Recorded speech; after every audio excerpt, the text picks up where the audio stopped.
देखें, आज 2021 का ईएसआई का क्वेश्चन हम लोग देखेंगे। तो चलिए देखते हैं क्वेश्चन नंबर पहला।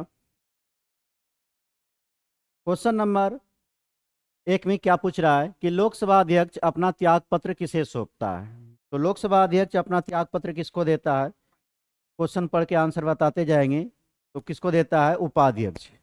कह रहा था क्वेश्चन कि लोकसभा अध्यक्ष अपना त्याग पत्र किसको देता है? तो उपाध्यक्ष को देता है। अगर लोकसभा अध्यक्ष की बात किया जाए तो लोकसभा अध्यक्ष की चर्चा कौन सा आर्टिकल में मिलता है? तो ये आपका अनुच्छेद 93 में है। कितना में? आपका अनुच्छेद 93 में। तो लोकसभा अध्यक्ष का उल्लेख कौन सा अनुच्छेद में किया गया? अनुच्छेद 93 में किया गया है। एक अध्यक्ष होता है और दूसरा क्या होता है? एक उपाध्यक्ष होता है।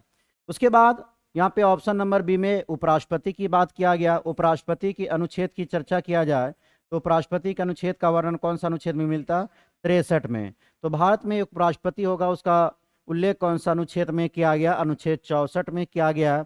भारत में एक राष्ट्रपति होगा, कौन सा अनुच्छेद में कहा गया है? अनुच्छेद 52 में। कौन सा अनुच्छेद में कहा गया है? 52 में। और प्रधानमंत्री की नियुक्ति कौन सा अनुच्छेद के तहत किया जाता है? तो अनुच्छेद 75 के तहत। किसके तहत किया जाता है? अनुच्छेद 75 के तहत। अब यहाँ पे लोकसभा की चर्चा हो रही है तो लोकसभा के बारे में भी हम लोग कुछ कुछ जान लेते हैं। लोकसभा लोकसभा का अगर अनुच्छेद की बात किया जाए तो लोकसभा कौन सा अनुच्छेद में पड़ता है? आपका अनुच्छेद 81 में। कौन सा अनुच्छेद में वर्णन है इसका? अनुच्छेद 81 में। वहीं संसद की बात किया जाए तो संसद का उल्लेख कौन सा अनुच्छेद में मिलता है? अनुच्छेद 79 में। और आपका राज्यसभा का उल्लेख कौन सा में मिलता है? तो 80 में। राज्यसभा का उल्लेख कौन सा अनुच्छेद में है? 80 में। तो संसद का उल्लेख अनुच्छेद 79 में और लोकसभा का 81 में, राज्यसभा का किस में है? 80 में। अब चलिए कुछ कुछ और इसमें देख लेते हैं हम लोग। जैसे कि लोकसभा अध्यक्ष की बात हो रहा है तो सबसे पहले लोकसभा अध्यक्ष कौन था आपका? प्रथम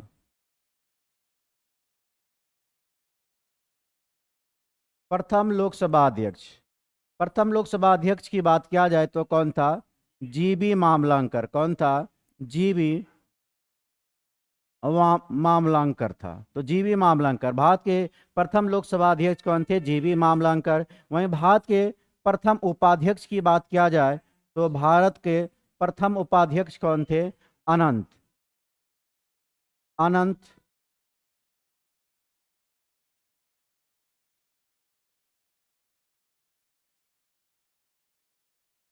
अनंत यानम अयंगर। कौन है? अयंगर। तो अनंत श्यानम अयंगर आपका उपाध्यक्ष है। तो लोकसभा के प्रथम अध्यक्ष कौन थे? जीबी मामलंकर। उपाध्यक्ष कौन थे? अनंत श्याम अयंगर थे। चलेंगे क्वेश्चन नंबर 2 पे आएंगे।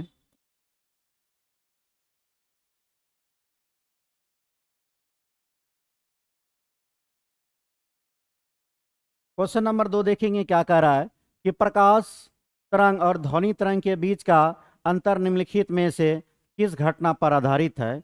यह कौन सी घटना हो जाएगा आपका? ध्रुवीकरण के सिद्धांत पर आधारित है। प्रकाश तरंग और ध्वनि तरंग के बीच का तरंग अंतर निम्नलिखित में से किस घटना पर आधारित है? तो यह ध्रुवीकरण सिद्धांत पर आधारित है। अब यहाँ पे बात आता है आपका व्यतिकरण। व्यतिकरण की बात किया जाए तो व्यतिकरण का अगर आपसे उदाहरण पूछा जाए तो व्यतिकरण का उदाहरण क्या हो जाएगा? पानी का बुलबुला। पानी का बुलबुला। पानी का बुलबुला का चमकना। पानी के बुलबुला का चमकना का भी कारण क्या होता है आपका? ये व्यतिकरण ही होता है। वहीं आपको साबुन के बुलबुले की भी बात किया जाए तो साबुन के बुलबुले का भी चमकना किसके कारण होता है? व्यतिकरण के कारण होता है। वहीं आपका आपका तेल, अगर तेल आपका फैल गया हो जल पे तो तेल पे फैलना, उसका भी चमकना किसके कारण होता है? आपका व्यतिकरण के कारण होता है। किसके कारण होता है? व्यतिकरण। तो पानी का बुलबुला का चमकना, साबुन के बुलबुला का चमकना या सतह पर मिट्टी के तेल का फैला हुआ उसका चमकना, ये सब किसके कारण होता है? व्यतिकरण के कारण होता है। उसके बाद आपका ऑप्शन नंबर सी में क्या दिया हुआ है? परावर्तन के बारे में। परावर्तन क्या होता है? कोई भी सतह से प्रकाश आकर टकराती है और पुनः उसी माध्यम से वह क्या होती है? वापस हो जाती है उसी को क्या कहा जाता, परावर्तन। तो किसी सतह पर टकरा कर वापस लौटने की घटना को क्या कहा जाता, परावर्तन कहा जाता है। ऑप्शन नंबर डी में क्या दिया, अपवर्तन के बारे में पूछा गया। तो अपवर्तन का कई सारे उदाहरण आते हैं। आपका सिक्का, वास्तविक अगर जल में कोई, अगर जल में एक बाल्टी में अगर पानी है, उसके अंदर में आपका सिक्का डूबा हुआ है, तो अपने वास्तविक गहराई से ऊपर दिखाई देता, उसका भी कारण किसका होता, अपवर्तन। पानी के अंदर पड़ा हुआ आपका छड़ी आपका टेढ़ा सा दिखाई देता हुआ किसके कारण होता, अपवर्तन का। तो ये सारी घटना किसके कारण होता, अपवर्तन के कारण होता है। चलेंगे क्वेश्चन नंबर 3 पर आएंगे। क्वेश्चन नंबर 3 आपसे क्या कह रहा है कि निम्नलिखित में से किस शिलालेख में अशोक का नाम का उल्लेख मिलता है। तो अशोक का नाम आपका कौन कौन शिलालेख में मिलता है, तो मास्की, गुर्जरा, नेतुर, उड़ेगोलम। कौन कौन हो जाता है, मास्की, मास्की, गुर्जरा, नेटूर और उड़ेगोलम। किसमें मिलता, उड़ेगोलम। तो मौस्की, गुर्जरा, नेतुर और उड़ेगोलम में अशोक का नाम अशोक मिलता है। लेकिन इस ऑप्शन में देखेंगे क्या दिया है, गिरनार, मौस्की, ब्राह्मी और गुर्जरा। तो इसमें कौन नहीं हो जाएगा आपका, ब्राह्मी। कौन सा हो जाएगा, ब्राह्मी इसमें नहीं होगा। तो निम्नलिखित में से किस शिलालेख में अशोक का नाम अशोक नहीं मिलता है, तो किसमें नहीं मिलता आपका, ब्राह्मी। अगर बात किया जाए अशोक, अशोक, अशोक अपने आप को मगध का साम्राज्य, अशोक ने अपने आप को मगध का साम्राज्य कौन सा अभिलेख में बताया है, भाब्रू अभिलेख में बताया। किस में बताया, भाब्रू अभिलेख में बताया। तो अशोक ने अपने आप को कौन सा अभिलेख में मगध का साम्राज्य बताया, भाब्रू अभिलेख में बताया है। अगर अशोक की बात किया जाए तो अशोक कौन से धर्म को मानता था, या बौद्ध धर्म को मानता था। अशोक कौन सा धर्म को मानता था, बौद्ध धर्म को मानता था। अशोक के अगर गुरुजी की बात किया जाए, अशोक ने बौद्ध धर्म की दीक्षा किससे लिया था, उपगुप्त से लिया था। किससे लिया था, उपगुप्त। तो अशोक ने बौद्ध धर्म की दीक्षा किससे लिया था, उपगुप्त से।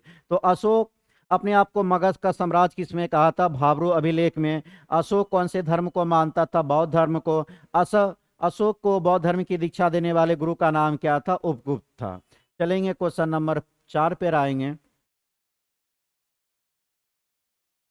क्वेश्चन नंबर 4 क्या पूछ रहा है आपसे कि चलती कार में अचानक ब्रेक लगने पर यात्री आगे की ओर झुकना निम्नलिखित में से किसका उदाहरण होता है। यह किसके उदाहरण हो जाएगा आपका, जड़त्व के कारण हो जाएगा। किसके कारण हो जाएगा, जड़। चलती कार में अचानक ब्रेक लगने पर यात्री आगे की ओर झुकना निम्नलिखित में से किसका कारण होता है, जड़त्व के कारण होती है।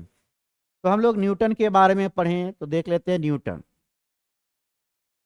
अगर न्यूटन की बात किया जाए तो भौतिक का पिता, भौतिक का पिता किसको कहा जाता है, न्यूटन को।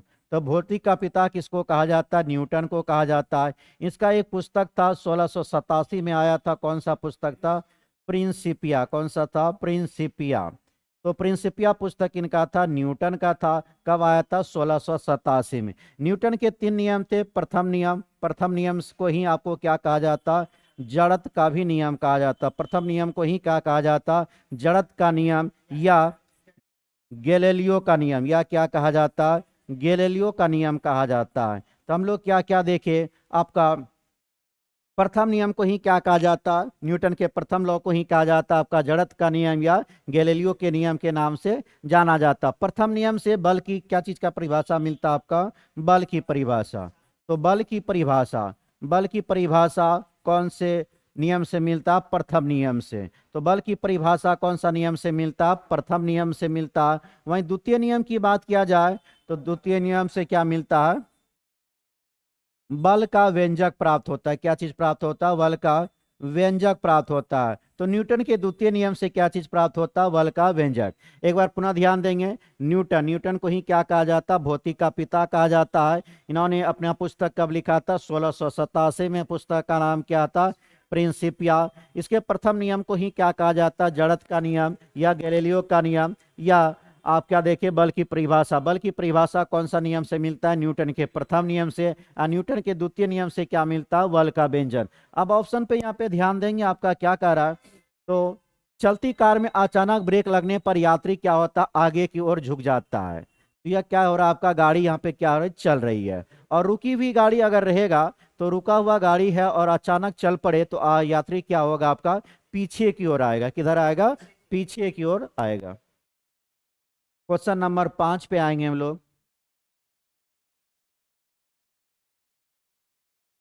5 आपसे क्या पूछ रहा है कि डुरंड जलप्रपात किस नदी पर अवस्थित है। तो कौन सा हो जाएगा आपका, स्वर्णरेखा नदी पर। कौन सी नदी पर हो जाएगा, स्वर्णरेखा। तो डुरंड जलप्रपात किस नदी पर अवस्थित है आपका, स्वर्णरेखा नदी पर है। विश्व का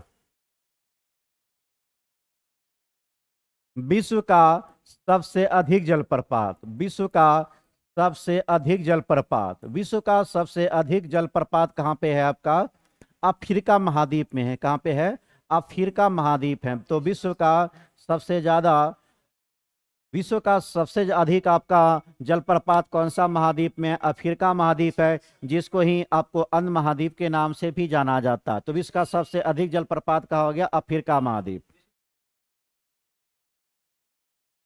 विश्व का विश्व का सबसे बड़ा जलप्रपात जलप्रपात आपका कहाँ पे है, कौन सा है, नियाग्रा। नियाग्रा जलप्रपात है। कौन सा है, नियाग्रा जलप्रपात है। अगर आपसे क्वेश्चन पूछे कि विश्व का सबसे बड़ा जलप्रपात का नाम क्या है, नियाग्रा जलप्रपात। विश्व का सबसे बड़ा जलप्रपात का नाम क्या है, नियाग्रा जलप्रपात, जो कहाँ पे पड़ता है, या अमेरिका और कनाडा के सीमा पे है। कहाँ पे है, अमेरिका और कनाडा के सीमा पर है। तो नियाग्रा जलप्रपात कहाँ पे है, अमेरिका और कनाडा के सीमा पे है। और देखा जाए धुआंधार, धुआंधार धुआंधार जलप्रपात, धुआंधार जलप्रपात की बात करेंगे तो धुआंधार जलप्रपात कौन सी नदी पर आता है आपका, नर्मदा नदी। धुआंधार जलप्रपात कौन सी नदी पर है, नर्मदा नदी पर है। अगर महानदी ऑप्शन नंबर बी में कहा गया महानदी, तो महानदी को क्या कहा जाता, उड़ीसा। उड़ीसा का क्या कहा जाता, शोक। तो पूछेगा आपसे क्वेश्चन कि उड़ीसा का शोक किसको कहा जाता है, महानदी को कहा जाता है। किसको कहा जाता है, महानदी को कहा जाता है। श्रावती पर अगर देखा जाए कौन कौन जलप्रपात आता है, तो जोंग या गरसोप्पा जलप्रपात। जोंग या क्या हो गया, गरसोप्पा। तो जोंग या गलसोप्पा जलप्रपात कहाँ पे हो गया, शरावती पे। शरावती नदी कहाँ पे पड़ता है, कर्नाटक। तो हम लोग देख लेंगे एक बार क्या क्या देखे। डुरंड जलप्रपात किस नदी पर अवस्थित है, तो आपका कौन सा नदी पर, स्वर्णरेखा। तो डुरंड जलप्रपात किस नदी पर अवस्थित है, स्वर्णरेखा नदी पर अवस्थित है। विश्व में सबसे ज्यादा जलप्रपात कहाँ पे पाया जाता है, तो अफ्रीका महाद्वीप में पाया जाता है, जिसको आपको अंध महाद्वीप कहा जाता है। मानव का सर्वप्रथम विकास भी कहाँ पे हुआ था, आपका अफ्रीका महाद्वीप में हुआ था। तो विश्व का सबसे ज्यादा सबसे अधिक आपका जलप्रपात कहाँ पे पाया जाता, अफ्रीका महाद्वीप में पाया जाता। विश्व का सबसे बड़ा अगर जलप्रपात पूछा जाए तो कौन सा, नियाग्रा जलप्रपात था। विश्व का सबसे बड़ा जलप्रपात का नाम क्या है, नियाग्रा जलप्रपात, जो अमेरिका और कनाडा की सीमा पे पड़ता है। वहीं ऑप्शन ए में दिया हुआ था नर्मदा। नर्मदा में कौन सी जलप्रपात आता है, तो धुआंधार जलप्रपात है। महानदी, महानदी को ही क्या कहा जाता, उड़ीसा का शोक। जिस तरह बिहार का शोक किसको कहा जाता, कोसी को। बिहार का शोक किसको कहा जाता, कोसी को कहा जाता। उसी तरह उड़ीसा का शोक किसको कहा जाता, आपको नर्मदा नदी को कहा जाता है। उसके बाद श्रावती नदी पर अगर पूछा जाए, श्रावती नदी पर कौन सा जलप्रपात है, जोंग या गरसोप्पा जलप्रपात। कौन है, जोंग या गरसोप्पा जलप्रपात। चलेंगे क्वेश्चन नंबर 6 पे। क्वेश्चन नंबर 6 क्या कह रहा है, निम्नलिखित में से कौन सा अनुच्छेद कुछ मामले का उच्च न्यायालय में स्थानांतरण से संबंधित है। तो कौन सा हो जाएगा, अनुच्छेद 228। निम्नलिखित में से कौन सा अनुच्छेद कुछ मामले का उच्च न्यायालय के स्थानांतरण से संबंधित है, तो अनुच्छेद 228 में है। वहीं अनुच्छेद 226 की बात किया जाए तो इसी के तहत, तो हाई कोर्ट, आपका हाई कोर्ट जो है 5 प्रकार का रीट जारी करता है। कितने प्रकार का रीट जारी करता है, 5 प्रकार का रीट जारी करता है। वह 5 प्रकार का रीट कौन कौन था आपका, बंदी प्रत्यक्षीकरण। कौन सा था, बंदी प्रत्यक्षीकरण, बंदी प्रत्यक्षीकरण। दूसरा कौन हो जाएगा, परमादेश। दूसरा कौन हो जाएगा, परमादेश। तीसरा कौन आता, प्रतिषेध। तीसरा कौन आता, प्रतिषेध। उसके बाद अगर चौथा पूछा जाए तो उत्प्रेषण। क्या हो जाएगा, उत्प्रेषण हो जाएगा। अगर पांचवा आ जाएगा तो अधिकार परीक्षा। पांचवा कौन सा हो जाएगा, अधिकार परीक्षा हो जाएगा। तो क्या देखिए, अनुच्छेद 226 के तहत ही आपका हाई कोर्ट 5 प्रकार का रीट जारी करता है: बंदी, प्रत्यक्षकरण, परमादेश, प्रतिषेध, उत्प्रेषण और अधिकार परीक्षा। उसके बाद चलेंगे क्वेश्चन नंबर 7 पे। क्वेश्चन नंबर 7 क्या कह रहा है? मानव नेत्र के किस भाग पर किसी वस्तु का प्रतिबिंब बनता है? तो कहाँ पे बनता है यह? रेटिना या दृष्टि पटल पर। क्या कह रहा था क्वेश्चन आपसे कि मानव नेत्र के किस भाग पर किसी वस्तु का प्रतिबिंब बनता है? तो रेटिना या दृष्टि पटल पर। यह प्रतिबिंब कैसा बनता है? वास्तविक और क्या होता है? उल्टा और क्या होता है? वास्तविक होता है। उल्टा और कैसा बनता है आपका? यह वास्तविक बनता है। तो क्या देखे, क्या कह रहा था कि मानव नेत्र के किसी भी भाग पर किसी वस्तु का प्रतिबिंब बनता है। कहाँ पे? रेटिना या दृष्टि पटल पर बनता है। उसको आपका वहां पे प्रतिबिंब कैसा बनता है? उल्टा या वास्तविक बनता है। अगर आपसे पूछा जाए कि मानव का न्यूनतम दूरी देखने का कितना सेंटीमीटर होता है, तो यह 25 सेंटीमीटर होता है। कितना सेंटीमीटर होता है? 25 सेंटीमीटर होता है। अगर ऑप्शन नंबर बी में आपका क्या दिया है? कॉर्निया। हमारी आंखों में जो प्रकाश प्रवेश करता है, किसके माध्यम से प्रवेश करता है? कॉर्निया के माध्यम से। तो हमारे आंखों में प्रकाश किसके माध्यम से प्रवेश करता है? कॉर्निया के माध्यम से। मानव जो आंख का दान करते हैं, उसमें क्या चीज का दान किया जाता है? तो कॉर्निया का दान किया जाता है। किसका दान किया जाता? कॉर्निया का दान किया जाता। कॉर्निया के पीछे ही एक रंगीन झिल्ली का पर्दा पाया जाता है, जिसको क्या कहा जाता? परितालिका कहा जाता है। क्या कहा जाता? प्रातिलिका अथा आयरिस के नाम से जाना जाता है। तो क्या देखे, मानव जो आंख का दान करता है, उसमें क्या चीज का दान करता है? कॉर्निया का दान करता है। हमारे आंखों में जो प्रकाश प्रवेश करता है, किसके माध्यम से करता है? कॉर्निया के माध्यम से। और कॉर्निया के पीछे एक पर्दा पाया जाता है, जिसको क्या कहा जाता? परितालिक परितालिका कहा जाता है, जिसको इंग्लिश में क्या कहेंगे? आयरिस कहा जाता है। क्या कहा जाता? आयरिस कहा था। तो 7 नंबर का आंसर क्या हो गया? ऑप्शन नंबर सी हो जाएगा। चलेंगे क्वेश्चन नंबर 8 पे। क्वेश्चन नंबर 8 क्या कह रहा है? प्याज अपने भोजन को संग्रहित करता है। किस रूप में करता है? पत्तियों में। प्याज अपने भोजन को संग्रहित किस रूप में करता है? आपका पत्तियों में। बताएंगे आप। जड़ का उदाहरण कौन कौन हो जाएगा इसमें? गाजर आ जाएगा, गाजर, मूली, शकरकंद भी हो जाएगा। तो गाजर, मूली सब किसका उदाहरण हो जाएगा? जड़ का। अगर भूमिगत तना की बात किया जाए तो आलू, आलू, प्याज,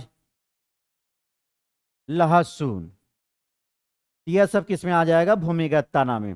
तो क्या कह रहा था? प्याज अपने भोजन को संग्रहित करता, किस में करता? पत्तियों में। और प्याज में जो आपका यह भोजन संचलित रहता है, किस रूप में रहता है? सेलुलोज के रूप में रहता है। प्याज में जो यह भोजन संचित रहता है, किस रूप में रहता है? सेलुलोज के रूप में रहता है। चलेंगे हम लोग नेक्स्ट क्वेश्चन देखेंगे। क्वेश्चन नंबर 9 पे आएंगे। क्वेश्चन नंबर 9 आपसे क्या पूछ रहा है कि थाईपुसम त्योहार कहाँ पे मनाया जाता है? तो था यह तमिलनाडु में मनाया जाता है। थाईपुसम त्योहार कहाँ पे मनाया जाता है? आपका तमिलनाडु राज्य में मनाया जाता है। नेक्स्ट क्वेश्चन देखेंगे, क्वेश्चन नंबर 10।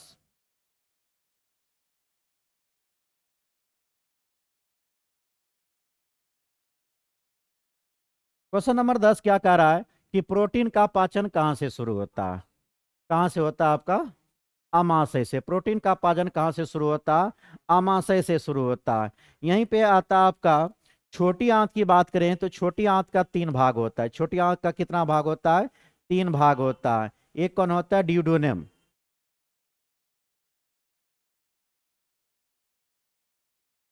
ड्यूडेनम होता है। दूसरा कौन होता है? जेजुनम। ड्यूडेनम, जेजुनम और क्या होता है? इलियम। इलियम होता है। क्या होता है? इलियम। तो छोटी आंत का कितना भाग होता है? 3 भाग होता है। ड्यूडेनम, ड्यूडेनम, जेजुनम और क्या होता है? इलियम। तो हम लोग देखें क्या छोटी आंत का कितना भाग होता है?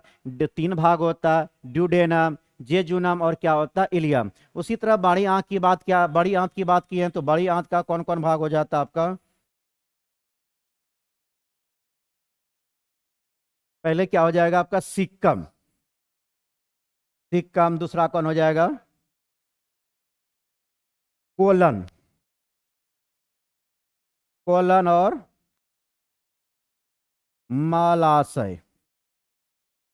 उसके बाद लास्ट में आ जाता है गुदा नालिका, अर्थात जहाँ से मल परित्याग किया जाता है। तो हम लोग देखिए कि आपका छोटी आंत का कितना भाग होता है, 3 भाग। छोटी आंत का कितना भाग होता है, 3 भाग। तो छोटी आंत का 3 भाग कौन कौन होता है, ड्यूडेनम, जेजुनम और इलियम। डेडुनम, ज्यूजेनम और इलियम। इलियम जो इसका लास्ट वाला पार्ट होता है वह किससे जुड़ा होता है, वह सिक्कम से जुड़ा होता है। बड़ी आंत के कौन सी भाग से जुड़ा होता है, सिक्कम से जुड़ा होता है। उसके बाद बड़ी आंत का कौन कौन भाग होता है, सिक्कम होता है, कोलन होता है, मलाशय होता है, और लास्ट में किससे जुड़ा हुआ रहता है, ये आपका गुदा नलिका के द्वारा जुड़ा होता है, जिससे क्या होता है, मल परित्याग किया जाता है। चलेंगे, अगर आमाशय की बात किया जाए तो सबसे पहले जो भोजन आपका आमाशय में जाता है, आमाशय में यह भोजन कितना देर तक रहता है, 4 घंटा तक रहता है। कितना देर तक रहता है आपका, 4 घंटा तक रहता है आपका। चलेंगे, क्वेश्चन नंबर 11 पे आएंगे। 11 कह रहा है काजू के उत्पादन के लिए उपयुक्त मिट्टी कौन सी हो जाएगी। तो कौन सा मिट्टी हो जाएगा, लेटेराइट मिट्टी। काजू के उत्पादन के लिए उपयुक्त मिट्टी कौन सी हो जाएगी, लेटेराइट मिट्टी हो जाए। काली मिट्टी की बात किया जाए तो काली मिट्टी को और किस किस नाम से जाना जाता है, तो इसको रेगुर मिट्टी, क्या कहा जाता है, रेगुर मिट्टी कहा जाता है। तो रेगुर मिट्टी के नाम से किसको जाना जाता है, आपको काली मिट्टी को। काली कपासी मिट्टी, काली कपासी मिट्टी भी किसको कहा जाता है, काली मिट्टी को। तो काली कपासी मिट्टी भी काली मिट्टी को कहा जाता। काली मिट्टी का निर्माण आपका बेसाल चट्टान के टूटने फूटने से होता है। काली मिट्टी में सबसे ज्यादा क्या चीज का उत्पादन होता है, कपास का उत्पादन होता है। जलोढ़ मिट्टी की बात किया जाए तो यह सबसे ज्यादा उपजाऊ होता है। तो भारत में सबसे ज्यादा उपजाऊ अगर पूछा जाए, भारत में सबसे ज्यादा उपजाऊ मिट्टी कौन सा आपका, जलोढ़ मिट्टी है। कौन सा मिट्टी है आपका, जलोढ़ मिट्टी है। उसके बाद लाल मिट्टी की बात किया जाए तो इसमें जल धारण की क्षमता बहुत ही कम होती है। जल धारण की मात्रा अगर पूछा जाए तो किसमें कम होती है, आपका लाल मिट्टी। ऐसे तो बलुई मिट्टी में होता है, लेकिन आपका लाल मिट्टी की अगर चर्चा होगा तो लाल मिट्टी में भी आपका जल धारण की क्षमता क्या होती है, कम होती है। तो हम लोग क्या देखिए, काजू के उत्पादन के लिए उपयुक्त मिट्टी कौन सी है, तो कौन सा हो जाएगा, लेटेराइट मिट्टी। काली मिट्टी को ही आपका रेगुर मिट्टी या क्या कहा जाता है, काली कपासी मिट्टी कहा जाता है। काली मिट्टी आपका विशाल चट्टान के टूटने फूटने से निर्माण होती है, जिसमें सबसे ज्यादा क्या चीज की खेती होती है, कपास की खेती होती है। भारत में सबसे ज्यादा अगर पूछा जाए कि आपका सबसे ज्यादा उपजाऊ मिट्टी कौन सा है, तो जलोढ़ मिट्टी है। उसके बाद लाल मिट्टी आपका जल धारण क्षमता की दृष्टि से क्या है, बहुत ही कम है। अब आएंगे क्वेश्चन नंबर 12 को देखेंगे हम लोग। क्वेश्चन नंबर 12 क्या पूछ रहा है कि कांवरताल झील कहाँ पे, ये बिहार का झील है, तो कांवरताल झील कहाँ पे पाया जाता है, बिहार में। चलेंगे, हम लोग देख लेंगे बिहार के सभी झील को। तो कांवरताल झील कहाँ पे पाया जाता है आपका, बिहार के बेगूसराय में पाया जाता है। कांवर झील कहाँ पे पाया जाता है, बिहार के बेगूसराय में। तो आपका कांवरताल झील कहाँ पे पाया जाता है, बेगूसराय में। चलिए हम लोग महत्वपूर्ण झील दे देते हैं बिहार का, कौन सा हो जाता है आपका, गोगा, गोगाबिल। गोगाबिल या इसी को क्या कहा जाता, घोघा झील। यह कहाँ पे पाया जाता आपका, कटिहार में पाया जाता, कटिहार में पाया जाता है। उसके बाद अगर दूसरा देखा जाए तो कौन हो जाएगा, कुशेश्वर। कुशेश्वर झील कहाँ पाया जाता है आपका, दरभंगा में। कुशेश्वर झील आपका दरभंगा में पाया जाता है। उसके बाद तीसरा आएगा घोड़ा कटोरा। कटोरा झील कहाँ पे पाया जाता है, राजगीर में पाया जाता है। उसके बाद चौथा झील की बात करेंगे तो अनुपम झील। अनुपम झील कहाँ पे पाया जाता है आपका, केरल में पाया, सॉरी कैमूर में पाया जाता है।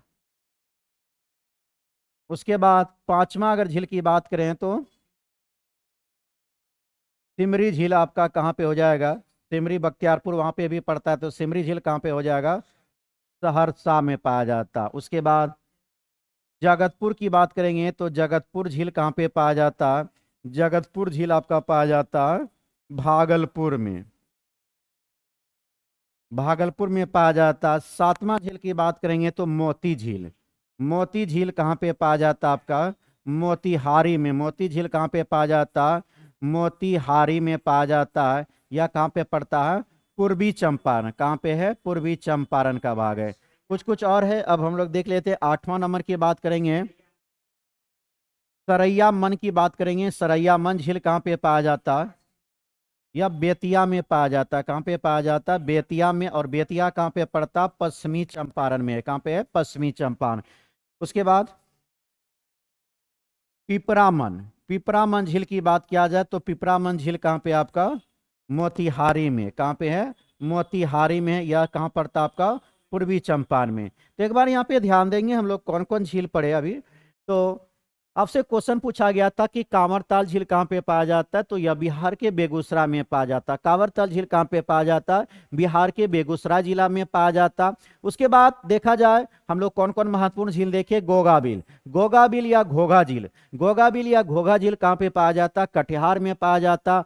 कुशेश्वर झील कहाँ पे पाया जाता? तो दरभंगा में। कुशेश्वर झील कहाँ पे है? दरभंगा में।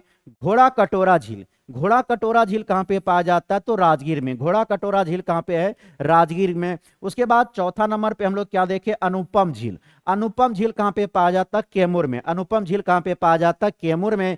छठा नंबर पे आता सिमरी, सिमरी, सिमरी बख्तियारपुर वहां पे जगह भी पड़ता है। तो सिमरी झील कहाँ पे पाया जाता? सहरसा जिला में पाया जाता है। जगतपुर झील की बात करेंगे तो जगतपुर झील कहाँ पे पाया जाता? भागलपुर में पाया जाता। वहीं मोती झील की बात करेंगे तो मोती झील कहाँ पे पाया जाता? मोतिहारी। और मोतिहारी कहाँ पे पड़ता? पूर्वी चंपारण में।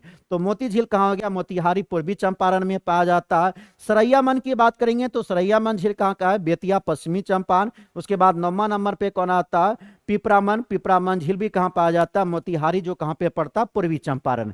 चलेंगे नेक्स्ट क्वेश्चन, क्वेश्चन नंबर 13 पे आएंगे। अब 13 नंबर आपसे क्या पूछ रहा था कि तत्कार किस नृत्य का एक रूप है? तो किसका हो जाएगा? या कथक का हो जाएगा। किसका हो जाएगा? कथक का हो जाएगा। चलिए हम लोग सभी शास्त्रीय नृत्य को भी जान लेते हैं, कौन कौन आपका शास्त्रीय नृत्य है। तो टोटल शास्त्रीय नृत्य की बात किया जाए तो 9 गो है, जिसमें आपको मान्यता कितना को मिला है? 8 को। कितना शास्त्रीय नृत्य को मान्यता मिला है? 8 गो। तो इसमें सबसे पहले हम लोग कौन सा देखेंगे? भारतनाट्यम, भरतनाट्यम,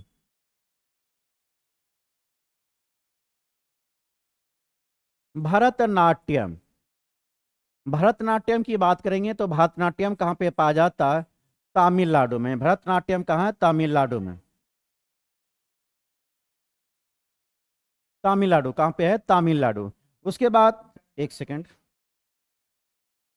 कहाँ पे पाया जाता? तमिलनाडु में पाया जाता।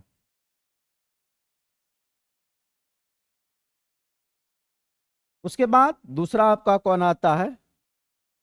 कथक। कथक की बात करेंगे, कथक शास्त्रीय नृत्य कहाँ का है? उड़ीसा का है। उसके बाद तीसरा कौन आता? कथक कली। कथक कली कहाँ का है? केरल का। कथक कली कहाँ का है? केरल का। उसके बाद चौथा नंबर पे आएगा कुचिपुड़ी। तीनों को एक ही साथ रखेंगे, कुचिपुड़ी। कुचिपुड़ी कहाँ पे पाया जाता है? आपका आंध्र प्रदेश। कहाँ का है? आंध्र प्रदेश। आंध्र प्रदेश में पाया जाता। उसके बाद आता है 5वां नंबर पे आपका मणिपुर। मणिपुरी कहाँ पे पाया जाता है? मणिपुर में। तो मणिपुरी कहाँ पे पाया जाता है? मणिपुर में पाया जाता। उसके बाद छठा नंबर पर ओडिया आता। उड़िया, उड़िया कहाँ पे पाया जाता? तो यह उड़ीसा में पाया जाता। उड़िया कहाँ पे पाया जाता? उड़ीसा राज्य में पाया जाता। 7वां नंबर पे हो जाएगा सतरिया।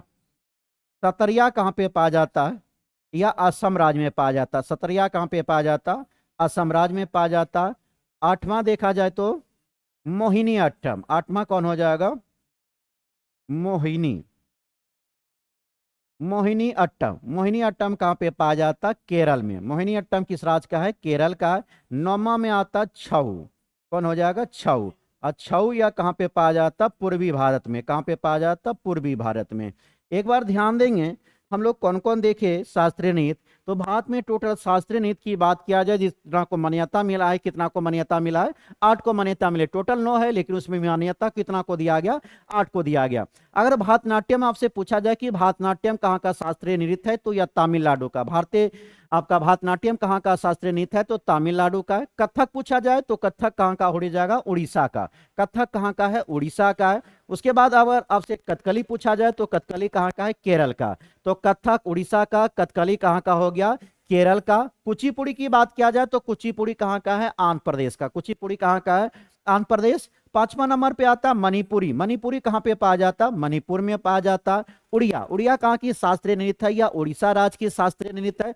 सतरिया की बात करेंगे तो सतरिया कहाँ का है आपका? असम का। सतरिया कहाँ का है? असम। उसके बाद 8वां नंबर पे आता मोहिनी अट्टम। मोहिनी अट्टम कहाँ पे पाया जाता? केरल राज्य में पाया जाता। लास्ट में 9वां कौन है? छऊ। और छऊ कहाँ पे पाया जाता? पूर्वोत्तर भारत में। इसी को अभी मान्यता नहीं दिया गया। किसको नहीं दिया गया? तो आपको छऊ को। चलेंगे नेक्स्ट क्वेश्चन, क्वेश्चन नंबर 14 पे आएंगे। क्वेश्चन नंबर 14 आपसे क्या पूछ रहा है कि भारत छोड़ो आंदोलन 1942 के समय जेल से भागकर किसने भूमिगत होकर लड़ाई की थी?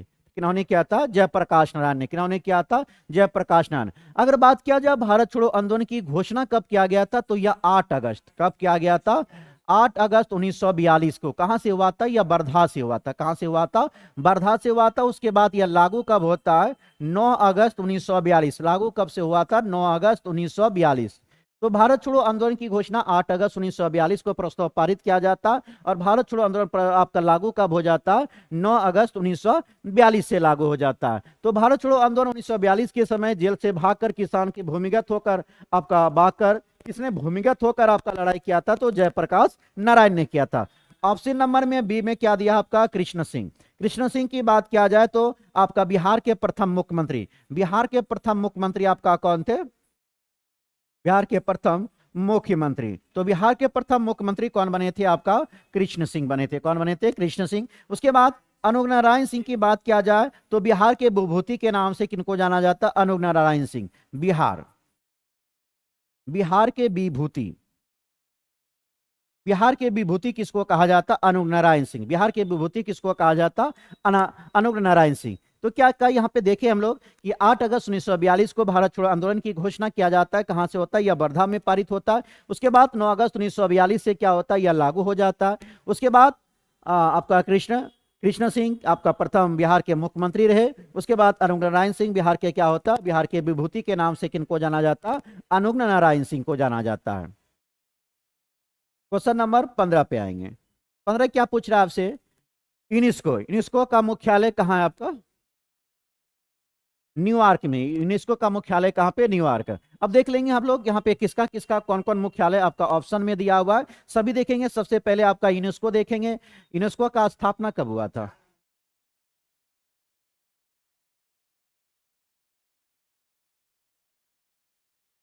यूनेस्को की देखेंगे तो हम लोग यूनिसेफ का मुख्यालय देखे कहाँ था? न्यूयॉर्क था। अब यूनेस्को देखेंगे। यूनेस्को, यूनेस्को की स्थापना कब किया जाता है?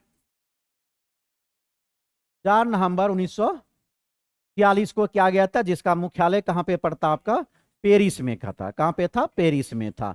तो ऑप्शन नंबर आपका 2 में क्या दिया हुआ था? पेरिस दिया हुआ था। तो हम लोग पेरिस था। तो क्या देखे आपका ऑप्शन नंबर बी में दिया है पेरिस। तो यूनेस्को, यूनेस्को की स्थापना 4 नवंबर 1946 को। यूनेस्को की स्थापना कब होती है? 4 नवंबर 1946 को, जिसका मुख्यालय कहां पे है? पेरिस पे है। अब डब्ल्यूटीओ की बात किया जाए तो डब्ल्यूटीओ की स्थापना कब हुआ था? 1 जनवरी 1995। डब्ल्यूटीओ की स्थापना 1 जनवरी 1995। मुख्यालय कहां था इसका? जनेवा। मुख्यालय कहां था? जेनेवा। तो क्या देखिए डब्ल्यूटीओ की स्थापना कब होता है? 1 जनवरी 1995 का। उसका मुख्यालय कहां का? आपका जेनेवा। उसके बाद ऑप्शन नंबर लास्ट में बियाना दिया है, जिसका क्या होता है आपका? अंतरराष्ट्रीय परमाणु ऊर्जा। अंतरराष्ट्रीय परमाणु ऊर्जा की स्थापना कब किया गया था? आपका 29 जुलाई 1957, 57। तो राष्ट्रीय आपका अंतर्राष्ट्रीय परमाणु ऊर्जा संगठन की स्थापना कब किया गया था? तो अंतर्राष्ट्रीय परमाणु संगठन ऊर्जा की स्थापना कब किया गया था? तो 29 जुलाई 1957 को किया जाता, जिसका मुख्यालय कहां पे था? आपका वियना। ऑस्ट्रिया के कौन सा था? वियना। तो चलेंगे तीनों को ध्यान देंगे। तो तीनों में हम लोग क्या क्या देखे आपका कि जेनेवा, जेनेवा किसका हो जाता है? तो आपका डब्ल्यूटीओ का। डब्ल्यूटीओ की स्थापना 1 जनवरी 1995। डब्ल्यूटीओ की स्थापना कब किया गया था? 1 जनवरी 1995 को किया था, जिसका मुख्यालय कहां था? जेनेवा था। उसके बाद पेरिस, ऑप्शन नंबर बी में है पेरिस। पेरिस का आपका यूनेस्को यूनेस्को की स्थापना कब किया गया था? 4 नवंबर 1946। 4 नवंबर 1946 को यूनेस्को की स्थापना हुआ था, जिसका मुख्यालय कहाँ था? पेरिस। उसके बाद आपका अंतर्राष्ट्रीय परमाणु ऊर्जा संगठन की स्थापना कब होती है? 29 जुलाई 1957 को, जिसके मुख्यालय कहाँ था? वियना। अगर यूनिसेफ की स्थापना की बात किया जाए तो यूनिसेफ की स्थापना कब हुआ था?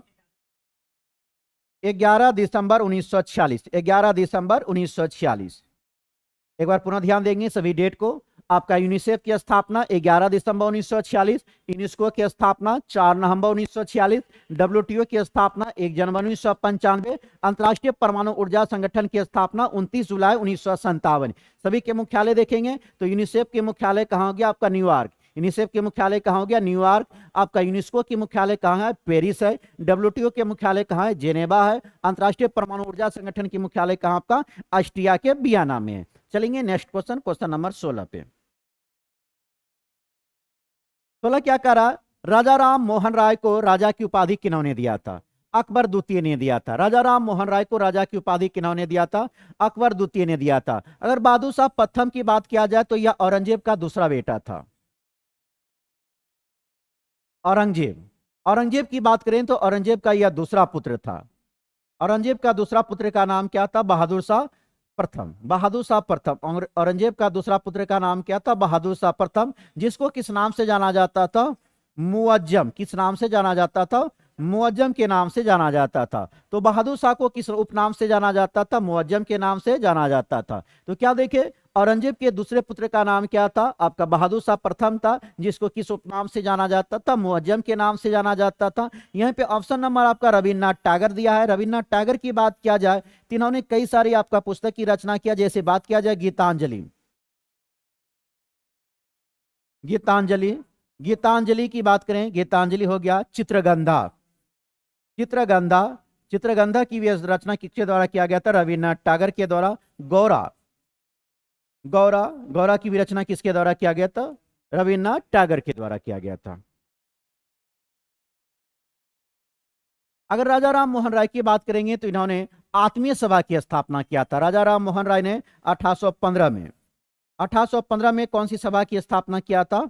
आत्मीय सभा की। आत्मीय सभा की स्थापना किन्होंने किया था? राजा राम मोहन राय ने। कब किया था? 1815 में। तो 1815 में आत्मीय सभा की स्थापना किन्होंने किया था? राजा राम 15 ने 1815 में। अब इसी ने ही और एक साम्राज्य की किया था, जिसका नाम क्या था? ब्रह्म समाज। ब्रह्म समाज की स्थापना कब किया गया था? 20 अगस्त 1828। ये भी क्या था? किसके द्वारा? राजा राम मोहन राय के द्वारा। तो एक बार ध्यान देंगे हम लोग क्या क्या देखे इस क्वेश्चन में कि राजा राम मोहन राय, राजा राम मोहन राय ने आत्मीय सभा की स्थापना। राजा राम मोहन राय ने आत्मीय सभा की स्थापना कब किया? 1815 में। राजा राम मोहन राय ने आत्मीय सभा की स्थापना 1815 में। ब्रह्म समाज की स्थापना इन्होंने 20 अगस्त 1828 में। राजा राम मोहन राय ने ब्रह्म समाज की स्थापना कब किया? 20 अगस्त 1828 में। रविन्द्रनाथ टैगोर की कई पत्रिकाएं आती है, जिसमें गीतांजलि, चित्रगंधा, गौरा भी आता है। उसके बाद बहादुर शाह के बारे में बात की। बहादुर शाह आपका, बहादुर शाह को किस उपनाम से जाना जाता है? मुअज्जम के नाम से जाना जाता है। बहादुर शाह औरंगजेब के दूसरे पुत्र थे। उसके बाद क्वेश्चन क्या पूछ रहा था कि राजा राम राय ने किसको राजा आपका राजा की उपाधि दिया था? किसको दिया था? अकबर द्वितीय। राजा राम मोहन राय को राजा की उपाधि किन्होंने दिया था? अकबर द्वितीय ने दिया था। चलेंगे क्वेश्चन नंबर 17 पे। क्वेश्चन नंबर 17 कह रहा है विश्व मानवाधिकार दिवस कब मनाया जाता है? 10 दिसंबर को। विश्व मानवाधिकार दिवस कब मनाया जाता है? 10 दिसंबर को। 20 दिसंबर की बात करेंगे तो अंतर्राष्ट्रीय मानव एकता दिवस। तो क्या हुआ? 20 दिसंबर को अंतर्राष्ट्रीय मानव एकता दिवस, और 10 सितंबर की, सॉरी 20 सितंबर को हो गया अंतर्राष्ट्रीय मानव एकता दिवस। 10 सितंबर विश्व आत्महत्या, विश्व आत्महत्या रोकथाम दिवस। तो विश्व आत्महत्या रोकथाम दिवस का मनाया जाता है 10 सितंबर। 15 अक्टूबर की बात करेंगे तो विश्व छात्र दिवस, विश्व छात्र दिवस। चलेंगे सारा ऑप्शन के हम लोग देखें। आपका क्वेश्चन पूछ रहा था कि विश्व मानवाधिकार दिवस, विश्व मानवाधिकार दिवस कब मनाया जाता है? तो 10 दिसंबर को। विश्व मानवाधिकार कब दिवस कब मनाया जाता है? 10 दिसंबर को। 20 दिसंबर को क्या मनाया जाता? अंतर्राष्ट्रीय मानव एकता दिवस। 10 सितंबर को क्या मनाया जाता? विश्व आत्महत्या रोकथाम दिवस। और 15 अक्टूबर को क्या मनाया जाता? विश्व छात्र दिवस। चलेंगे क्वेश्चन नंबर 18 पे। क्वेश्चन नंबर 18 का रहा है, उत्तर भारत में भक्ति आंदोलन का आरंभ किस संतों ने किया था? किन्होंने किया था? आपका रामानंद ने। तो उत्तर भारत में भक्ति आंदोलन का आरंभ किस संतों ने किया था? आपका रामानंद ने किया था। अगर रामानंद की बात किया जाए तो रामानंद एक पहला संत हुआ। रामानंद पहला संत था जिन्होंने जिन्होंने पहली बार क्या किया था? हिंदी में उपदेश दिया था। अगर आपसे क्वेश्चन पूछे कि उपदेश देने वाला हिंदी में उपदेश देने वाला पहला कौन हुआ? तो यह रामानंद हुआ। अगर आपसे क्वेश्चन पूछे कि पहली बार हिंदी में उपदेश किन्होंने दिया था? तो रामानंद ने दिया था। अगर रामानंद की शिष्य की बात करें तो रामानंद के कितना शिष्य थे? आपका 12 शिष्य। रामानंद के कितना शिष्य थे? 12 शिष्य। तो उत्तर भारत में भक्ति आंदोलन का आरंभ किस संतों के द्वारा किया गया? रामानंद के द्वारा किया गया। रामानंद पहला ऐसे संत थे जिन्होंने आपको किस में उपदेश दिया था? हिंदी भाषा में उपदेश दिया था। रामानंद के कितने शिष्य हुए? 12 शिष्य हुए। क्वेश्चन नंबर 19 पे आएंगे। 19 क्या कह रहा है? कौन सा क्षेत्र उच्च न्यायालय के अंतर्गत नहीं आता है? इसमें कौन हो जाएगा आपका? परामर्शीय अधिकार। तो कौन सा क्षेत्र उच्च न्यायालय के क्षेत्राधिकार के अंतर्गत नहीं आता? परमादाती। अगर परामर्शदात्री संस्था की बात किया जाए तो यह अधिकार केवल किसको मिला हुआ है? आपको सुप्रीम कोर्ट को। किसको मिला है? सुप्रीम कोर्ट को। कौन सा अनुच्छेद के तहत? अनुच्छेद 143 को। तो परामर्श लेने का अधिकार, जो राष्ट्रपति परामर्श लेता है किसी भी कानूनी विषय पर, किसे ले सकता है? Supreme court. और देने का भी अधिकार किनको दिया गया? Supreme court. कौन सा अनुच्छेद के तहत? 143 के तहत। लेकिन इसमें ना तो वह आदेश को मानने के लिए राष्ट्रपति भी बाध्य है और ना वह उस सलाह को देने के लिए सुप्रीम कोर्ट भी बाध्य है। अगर यहाँ पे आ रहा है अपीलीय क्षेत्राधिकार की बात, तो अपीलीय क्षेत्राधिकार तो यहाँ पे हाई कोर्ट को 2 प्रकार का अपील सुनने का अधिकार है। हाई कोर्ट को कितने प्रकार का अपील सुनने का अधिकार है? 2 प्रकार का, एक दीवानी और दूसरा कौन है? फौजदारी। तो दीवानी और फौजदारी अधिकार सुनने का अधिकार किसको? आपको हाई कोर्ट को। वहीं सुप्रीम कोर्ट की बात करेंगे तो सुप्रीम कोर्ट को 3 प्रकार का अपील सुनने का अधिकार होता है। सुप्रीम कोर्ट को कितने प्रकार का अपील सुनने का अधिकार होता है? 3 प्रकार का। एक हो जाता है दीवानी, फौजदारी, जो आपका हाईकोर्ट को भी था। इसके अलावा एक आ जाता है संवैधानिक अधिकार। कौन सा हो जाता है? संवैधानिक अपील अधिकार सुनने का अधिकार किसको आ जाता है? सुप्रीम कोर्ट को आ जाता है। चलेंगे क्वेश्चन नंबर 20 पे।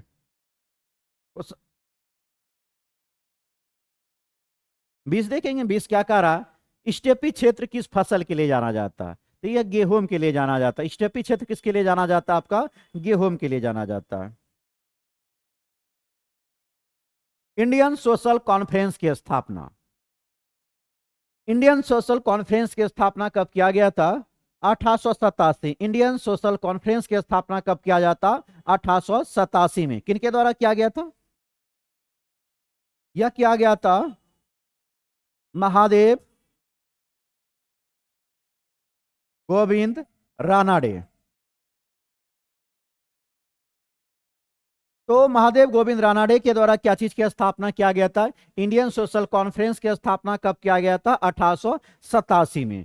तो महादेव गोविंद रानाडे के द्वारा 1887 में इंडियन सोशल कॉन्फ्रेंस की स्थापना किया गया था। 1885 की बात करेंगे तो 28 दिसंबर 1885, 28 दिसंबर 1885 में क्या चीज की स्थापना हुआ था? भारतीय राष्ट्रीय कांग्रेस। भारतीय राष्ट्रीय कांग्रेस की स्थापना, भारतीय राष्ट्रीय कांग्रेस की स्थापना कहां पे किया गया था? भारतीय राष्ट्रीय कांग्रेस यह बंबई के कौन सा जगह था? बंबई के लिए बताएंगे इस जगह का नाम क्या था? तो 28 दिसंबर 1885 को भारतीय राष्ट्रीय कांग्रेस की स्थापना बंबई के गोकुलदास तेजप्रताप संस्कृत महाविद्यालय में किया गया था। गोकुलदास तेजप्रताप आपका महाविद्यालय कहां पे किया गया था? बंबई में। कब? 28 दिसंबर 1885 में। किसकी स्थापना किया गया था? भारतीय राष्ट्रीय कांग्रेस की स्थापना किया गया था। तो इंडियन सोशल कॉन्फ्रेंस की स्थापना कब किया गया? 1887 में महादेव गोविंद रानाडे के द्वारा। अगर महादेव गोविंद रानाडे की बात किया जाए तो इसे महाराष्ट्र का महाराष्ट्र का सुकरात भी कहते हैं। तो महाराष्ट्र का सुकरात किसको कहा जाता? महादेव गोविंद रानाडे। महादेव गोविंद रानाडे को ही क्या कहा जाता? महाराष्ट्र के सुकरात के नाम से जाना जाता है। चलेंगे क्वेश्चन नंबर 22 पे। 22 क्या कह रहा है? निम्नलिखित में से मगध साम्राज्य का कौन सा शहर गंगा, सोन और गंडक के संगम पर बसा हुआ है? कौन सा बसा हुआ है? पाटलिपुत्र। निम्नलिखित में से मगध साम्राज्य का कौन सा शहर गंगा, सोन और गंडक के संगम पर बसा हुआ है? पाटलिपुत्र। यह पाटलिपुत्र की स्थापना किस शासक ने किया था? उदयन ने किया था। किन्होंने किया था? उदयन ने किया था। तो पाटलिपुत्र की स्थापना किसने किया था? उदयन ने किया था। तो देखिए क्या पाटलिपुत्र की स्थापना किसके द्वारा किया गया? उदयन के द्वारा किया गया। बताएंगे औरंगजेब के समय में पाटलिपुत्र को क्या कहा जाता था?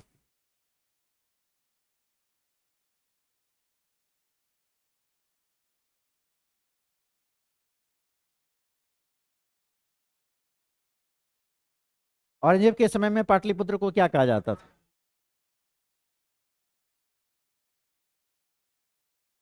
अगर औरंगजेब की बात करेंगे, औरंगजेब के समय में पटना को क्या कहा जाता था? अजीमाबाद। क्या कहा जाता था? अजीमाबाद। तो औरंगजेब के समय में पटना को क्या कहा जाता था? अजीमाबाद। अगर पाटलिपुत्र की प्राचीन नाम अगर आपसे पूछा जाए, पाटलिपुत्र का प्राचीन नाम क्या था? तो क्या था? कुसुमपुर। क्या था? कुसुमपुर। तो पाटलिपुत्र का प्राचीन नाम क्या था? कुसुमपुर। क्या क्या देखे? पाटलिपुत्र की स्थापना किनके द्वारा किया गया था? उदयन। पाटलिपुत्र की स्थापना उदयन के द्वारा किया गया था।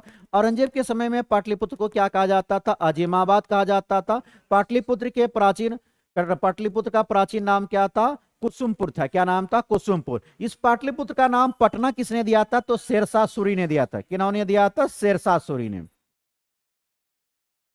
शेरशाह सूरी ने, जो सूर्यवंश के शासक थे, शेरशाह सूरी ने पाटलिपुत्र का नाम क्या दिया था? पटना दिया था। तो पाटलिपुत्र का नाम पटना किन्होंने दिया था? शेरशाह सूरी ने दिया था। चलेंगे क्वेश्चन नंबर 23 पे।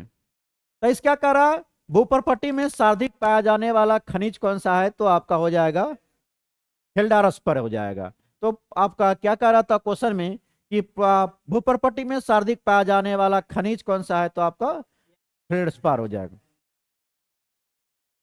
अगर इसकी अयस्क की बात किया जाए, या किसका अयस्क है? तो एल्युमिनियम का अयस्क है। फेल्डस्पार किसका अयस्क? आपका एल्युमिनियम का अयस्क होता है। क्वेश्चन नंबर 24 पे आएंगे। 24 क्या कह रहा है? बारामूला। बारामूला किस नदी के किनारे अवस्थित है? यह आपका झेलम नदी। बारामूला किस नदी के किनारे अवस्थित है? तो यह झेलम नदी के किनारे स्थित है। अब देख लेंगे, यहाँ पे नदी की चर्चा है तो एक बार पुनः आप लोग बताएंगे कि झेलम नदी कहाँ से निकलती है? तो यह जम्मू कश्मीर के बेरीनाग झील के शेषनाग झील से निकलती है। बेरीनाग, बेरीनाग के शेषनाग झील से कौन आता है? झेलम नदी। चिनाब नदी की बात करेंगे तो चिनाब नदी कहां से आता? बारालाचा दर्रा से। कहां से आता? बारालाचा दर्रा। और बारालाचा दर्रा कहां पे पड़ता है? आपका हिमाचल प्रदेश में। कहां पे पड़ता है? हिमाचल प्रदेश। बारालाचा दर्रा कहां पे पड़ता है? हिमाचल प्रदेश। सिंधु नदी का उद्गम पूछा जाए तो सिंधु नदी कहां से निकलती है? मानसरोवर से। कहां से निकलती है? मानसरोवर, मानसरोवर झील से। मानसरोवर झील से कौन निकलती है? सिंधु नदी। और गंगा नदी तो जान ही रहे कहां से निकलती है? गंगोत्री हिमानी से। कहां से निकलती है? गंगोत्री हिमानी से कौन निकलती है? गंगा नदी।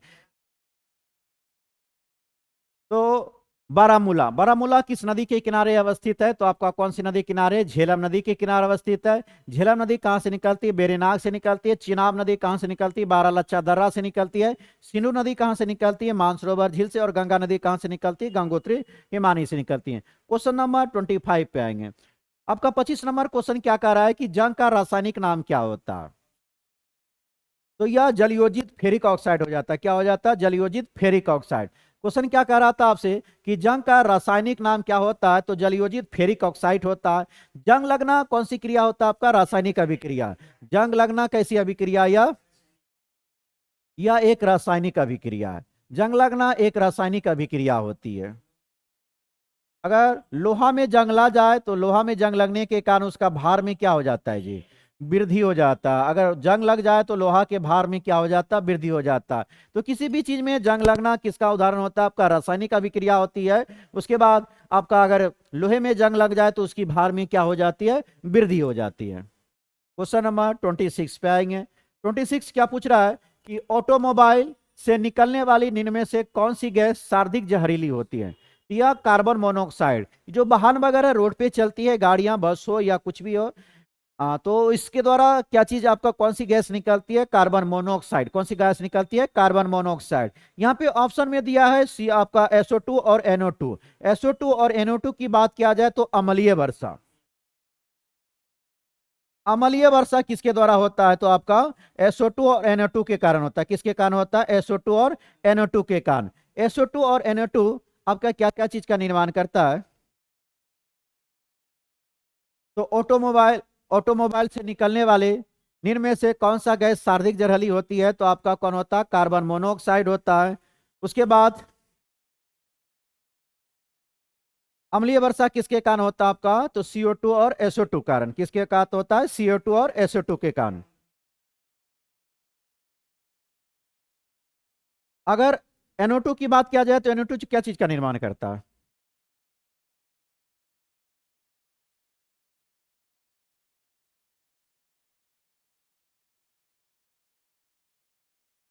यह HNO3 बनाएगा। यह क्या बनाएगा? HNO3। और यह क्या बनाएगा आपको? H2SO4। क्या बनाएगा? H2SO4। अगर NO2 की बात करेंगे तो यह आपका क्या होता है, जब यह वायुमंडल में पहुंचता है तो यह जल के साथ मिलने के बाद H1O3 और क्या करता है, SO2 क्या होता है, H2SO4 का निर्माण करके कौन सी वर्षा कराती है? आपका अम्लीय वर्षा कराती है। क्वेश्चन नंबर 27 देखेंगे क्या कर रहा है। कोरबा। कोरबा कोयला खदान भारत के किस राज्य में अवस्थित है? ये छत्तीसगढ़ में। कोरबा आपका कोयला खदान भारत में कहाँ पे पड़ता है? छत्तीसगढ़ में पड़ता है। तो कोरबा कोयला खदान भारत में कहाँ पे पड़ता है? आपका छत्तीसगढ़ में पड़ता है। कुछ विद्युत संयंत्र के बारे में बताएंगे। विद्युत संयंत्र कौन कौन हो जाएगा आपका? कोयला, कोयला पे आधारित अब देख लेंगे हम लोग। कोयला पर आधारित ताप विद्युत परियोजनाएं कौन सा हो जाएगा आप बताएंगे? सबसे पहले देख लेंगे आपका छत्तीसगढ़। छत्तीसगढ़ में कौन हो जाएगा? Korba, Lara, people. उसके बाद दूसरा में देख लेंगे हम लोग, यूपी का ऑप्शन दिया हुआ है, उत्तर प्रदेश में रिहंद। र- रिहंद, दादरी, उचाहा, उचाहाद। अगर बिहार की बात किया जाए तो बिहार में कौन हो जाएगा? बिहार में आपका कोयला पर आधारित विद्युत संयंत्र कौन सा है? बरौनी। कौन सा है? बरौनी। बरौनी के बाद आता आपका बाढ़। बाढ़ के बाद कौन हो जाएगा? कहलगांव। कौन हो जाएगा? कहलगांव। अग- और चौथा देख लेते हैं हम लोग, उड़ीसा। उड़ीसा भी आपका ऑप्शन में दिया है, तो उड़ीसा में कौन हो जाएगा? तलचर। कौन हो जाएगा? तलचर। चलेंगे। तो हम लोग को क्वेश्चन क्या पूछ रहा था? कोरबा कोयला खदान भारत के किस राज्य में? तो किस राज्य में? छत्तीसगढ़। कोयला आपका, कोयला खदान भारत के किस राज्य में? तो छत्तीसगढ़ में। कोरबा कोयला खदान छत्तीसगढ़ राज्य में है। उसी पर हम लोग आधारित देख लिए कि कोयला पर आधारित आपका ताप विद्युत परियोजना कौन कौन है। तो आपका छत्तीसगढ़, छत्तीसगढ़ में कौन कौन आपका पाया जाता है? तो छत्तीसगढ़ में कौन हो जाता है? कोरबा, लारा और सीपल। कोरबा, लारा और सीपल कहाँ पे पाया जाता है? छत्तीसगढ़। यह आपका कोयला पर आधारित विद्युत संयंत्र है। उत्तर प्रदेश की बात किया जाए तो उत्तर प्रदेश में कौन कौन आता है? रिहंद, दादरी। कौन होता है? रिहंद और दादरी। वहीं बिहार में पूछा जाए कि बिहार में कोयला आधारित विद्युत संयंत्र कौन कौन है आपका? बरौनी, बाढ़ और कहलगांव। बरौनी, बाढ़ और कौन हो जाएगा? कहलगांव। और उड़ीसा में कौन आता है? तलचर। उड़ीसा में कौन सा है? तलचर। क्वेश्चन नंबर 28 पे आएंगे। 28 क्या कह रहा है? निम्नलिखित में से कौन गैर नवीकरणीय पुनः चक्रण स्रोत है? तो कौन हो जाएगा? लोहा। निम्नलिखित में से कौन सा गैर नवीकरणीय पुनः चक्रण होता है? तो लोहा होता है। चलेंगे नेक्स्ट क्वेश्चन। Question number 29। 29 क्या कह रहा है? बेकिंग सोडा का रासायनिक सूत्र क्या होता है? तो क्या हो जाएगा जी? HNO3 हो जाएगा। कौन हो जाएगा? HANO3। HANO3 जिसको क्या कहा जाता है? Sodium bicarbonate. क्या कहा जाता है? Sodium bicarbonate. इसी को कहा जाता है आपका sodium, sodium bicarbonate. Sodium bicarbonate के नाम से किसको जाना जाता है? HNO3। वहीं आपका ऑप्शन नंबर डी की बात किया जाए Na2CO3 10H2O, इसको कौन सा कहा जाता है? तो धोवन सोडा। धोवन सोडा अर्थात इसी को क्या कहा गया आपका? Sodium carbonate. क्या कहा जाता है? Sodium carbonate. एक बार देखेंगे हम लोग, क्या देखे कि आपका बेकिंग सोडा का रासायनिक सूत्र क्या हो गया? HNO3। तो बेकिंग सोडा का रासायनिक नाम आपसे पूछा है तो क्या हो जाएगा? NaHCO3, जिसको क्या कहा जाता है? सोडियम बाइकार्बोनेट कहा जाता। वहीं अगर आपसे धोवन सोडा पूछा जाए जिसको सोडियम कार्बोनेट के नाम से जाना जाता है तो उसका फॉर्मूला क्या होता है? NO2CO3 10H2O। NO2CO3 10H2O, sodium bicarbonate को ही क्या कहा जाता? धोवन सोडा के नाम से जाना जाता। क्वेश्चन नंबर 30 पे आएंगे। 30 क्या पूछ रहा है? निम्नलिखित 30 नंबर, निम्नलिखित में से कौन सी नदी द्वारा बनाई गई एक निक्षेपित भू आकृति है? तो कौन सा होता है आपका? जलोढ़। कौन सा हो जाएगा? जलोढ़। तो निम्नलिखित में से कौन सी नदी द्वारा बनाई गई एक निक्षेपित भू आकृति होती है? तो जलोढ़ हो जाएगा। क्वेश्चन नंबर 31 पे आएंगे। कह रहा कोरापुट निम्नलिखित में से किसके लिए जाना जाता है जी? यह किसके लिए जाना जाता है? बॉक्साइट के लिए। तो कोरापुट निम्नलिखित में से किसके लिए जाना जाता है? यह आपका बॉक्साइट के लिए। कोरापुट जाना जाता है आप किसके लिए? बॉक्साइट के लिए। क्वेश्चन नंबर 32 पे देखेंगे। 32 क्या पूछ रहा है आपसे? कह रहा है कि पश्चिमी विक्षोभ भारत में प्रवेश करने से पहले किस समुद्र से नमी को प्राप्त करता है? कहां से करता है? कैस्पियन सागर से। कैस्पियन सागर से। कहां से करता है? कैस्पियन सागर। तो पश्चिमी विक्षोभ भारत में प्रवेश करने से पहले किस समुद्र से नमी को प्राप्त करता है? कैस्पियन सागर से। लेकिन यह भूमा आपका पश्चिमी विक्षोभ का निर्माण कहां पे होता है? तो यह भूमा सागर में होता है। अगर आपसे पूछा जाए कि पश्चिमी विक्षोभ का आपका निर्माण कहां पे होता है? तो यह आपका कहां पे होता है? भूमा सागर में। पश्चिमी विक्षोभ का निर्माण कहां पे होता है? भूमा सागर में होती है। लेकिन यह आर्द्रता ग्रहण कहां से करता है? कैस्पियन सागर। कहां से करता है? कैस्पियन सागर से। और पश्चिमी विक्षोभ के ही कारण हम लोग जानते हैं ठंडी के समय में आपका दिल्ली, आपका हिमाचल प्रदेश सब में क्या होती है? वर्षा होती है। किसके कारण? पश्चिमी विक्षोभ के कारण आपका सर्दी मौसम में बारिश होता है। वहीं आपसे पूछ लिया जाए कि आपका दक्षिण भारत में तमिलनाडु राज्यों में जो वर्षा होती है वह किसके कारण होता है? तो उत्तरी पूर्वी मानसून के कारण होता है। किसके कारण होता है? उत्तरी पूर्वी मानसून के कारण। क्वेश्चन नंबर 33 पे आएंगे। 33 क्या कह रहा है? शादी कपूर सिनौली निम्नलिखित में से कहां है? यह कहां पे हो जाएगा? उत्तर प्रदेश। शादी कपूर सिनौली निम्नलिखित में से कहां से है? तो यह उत्तर प्रदेश। इष्ट का उपयोग सबसे ज्यादा किसमें किया जाता है? इथाइल अल्कोहल में। इष्ट का प्रयोग सबसे ज्यादा किसमें किया जाता है? Ethyl alcohol. शराब बनते हुए अगर जानते होंगे कि शराब में आपका क्या चीज का प्रयोग, इष्ट का उपयोग सबसे ज्यादा किसमें किया जाता है? आपका इथाइल अल्कोहल में किया जाता है। एसिटिक एसिड की बात किया जाए तो इसका प्रयोग एसिटिक एसिड किसमें पाया जाता है? आपका सिरिका में। किसमें पाया जाता है? सिरिका में। तो एसिटिक एसिड किसमें पाया जाता है? आपका सिरिका में पाया जाता है। दही में बात करें तो कौन सा अम्ल पाया जाता है? लैक्टिक अम्ल। दही में कौन सा अम्ल पाया जाता है? तो लैक्टिक अम्ल पाया जाता है। तो क्या था आपका? पूछ रहा था कि इष्ट का उपयोग सबसे ज्यादा किसमें किया जाता है? तो इथाइल अल्कोहल में किया जाता है। और एसिटिक एसिड किसमें पाया जाता है? सिरिका में पाया जाता है। दही में आपका कौन सा अम्ल पाया जाता है? तो लैक्टिक अम्ल पाया जाता है। दही में कौन सा अम्ल पाया जाता है? तो लैक्टिक अम्ल पाया जाता है। चलेंगे क्वेश्चन नंबर 35 पे। 35 पूछ रहा है जठर रस का पीएच मान क्या है? कितना होता है? 2। जठर रस का पीएच मान कितना होता है? 2। मूत्र में पीएच मान कितना होता है? मूत्र में पीएच मान कितना होता है? 6। मूत्र में पीएच मान कितना होता है? 6। चलिए कुछ कुछ और हम लोग देख लेते हैं। जैसे में समुद्री जल की बात करें, समुद्री जल का पीएच मान अगर पूछा जाए तो कितना हो जाएगा? 8.4। समुद्री जल का पीएच मान होता है 8.4। दूसरा में देखेंगे रक्त। रक्त का पीएच मान कितना होता? 7.4। रक्त का पीएच मान 7.4। अगर लार में आपसे पूछा जाए, लार में कितना होता है? 6.5 होता है। उसके बाद अगर आपसे शराब में पूछा जाए, शराब में पीएच मान कितना होता है? 2.8। सिरिका, अगर सिरिका में आपसे पीएच मान पूछा जाए तो 2.4। नींबू में अगर आपसे पीएच मान पूछ ले तो 2.2। नींबू में पीएच मान कितना होता है? 2.2।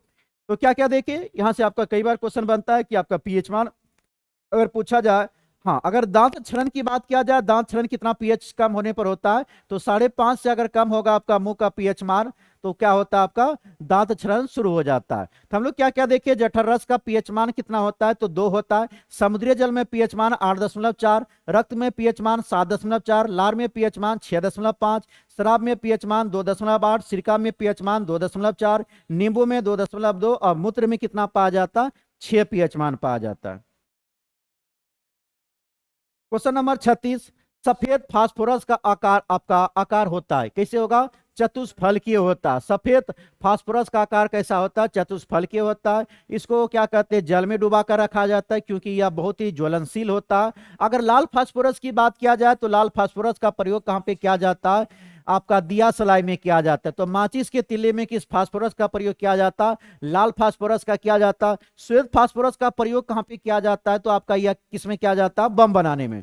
बम बनाने में बारूद के रूप में किसका प्रयोग किया जाता है, तो श्वेत फास्फोरस का प्रयोग किया जाता है। लाल फास्फोरस का प्रयोग कहां पे हो गया आपका, दिया सलाई में किया जाता है। उसके बाद क्वेश्चन नंबर 37 का रहा है, चावल की खेती के लिए उपयुक्त जलवायु कौन सी हो जाएगी, या उष्णकटिबंधीय हो जाएगा। चावल की खेती के लिए उपयुक्त जलवायु कौन सी हो जाएगी, उष्णकटिबंधीय हो जाएगा। अब देखा जाए भारत में सबसे ज्यादा, विश्व में सबसे ज्यादा चावल की खेती कहां पे होती है, भारत में। तो विश्व में सबसे ज्यादा चावल की खेती कहां पे किया जाता है, भारत में किया जाता है। उसके बाद सबसे आपका धान का कटोरा, विश्व विश्व में धान का कटोरा, विश्व में धान का कटोरा किसको कहा जाता है, थाईलैंड को कहा जाता है। विश्व में धान का कटोरा थाईलैंड को कहा जाता है। भारत में धान का कटोरा, भारत में धान का कटोरा किसको कहा जाता है, तो छत्तीसगढ़ को कहा जाता है। भारत में धान का कटोरा किसको कहा जाता है, छत्तीसगढ़ या कृष्णा, कृष्णा या गोदावरी, कृष्णा गोदावरी के डेल्टा तट वाले को भी क्या कहा जाता है, धान का कटोरा। बिहार में, बिहार के धान, बिहार में धान का कटोरा, बिहार में धान का कटोरा किसको कहा जाता है, बिहार में धान का कटोरा किसको कहा जाता, रोहतास को कहा जाता है। किसको कहा जाता, रोहतास को कहा जाता है। तो क्या देखे, विश्व में धान का कटोरा थाईलैंड को कहा जाता है। भारत में धान का कटोरा छत्तीसगढ़ या कृष्णा गोदावरी के तट को कहा जाता है। बिहार में धान का कटोरा किसको कहा जाता है, रोहतास को। अगर आपसे पूछ लिया जाए कि आपका चावल उत्पादन के लिए, धान उत्पादन के लिए इसका टेम्परेचर कितना होना चाहिए,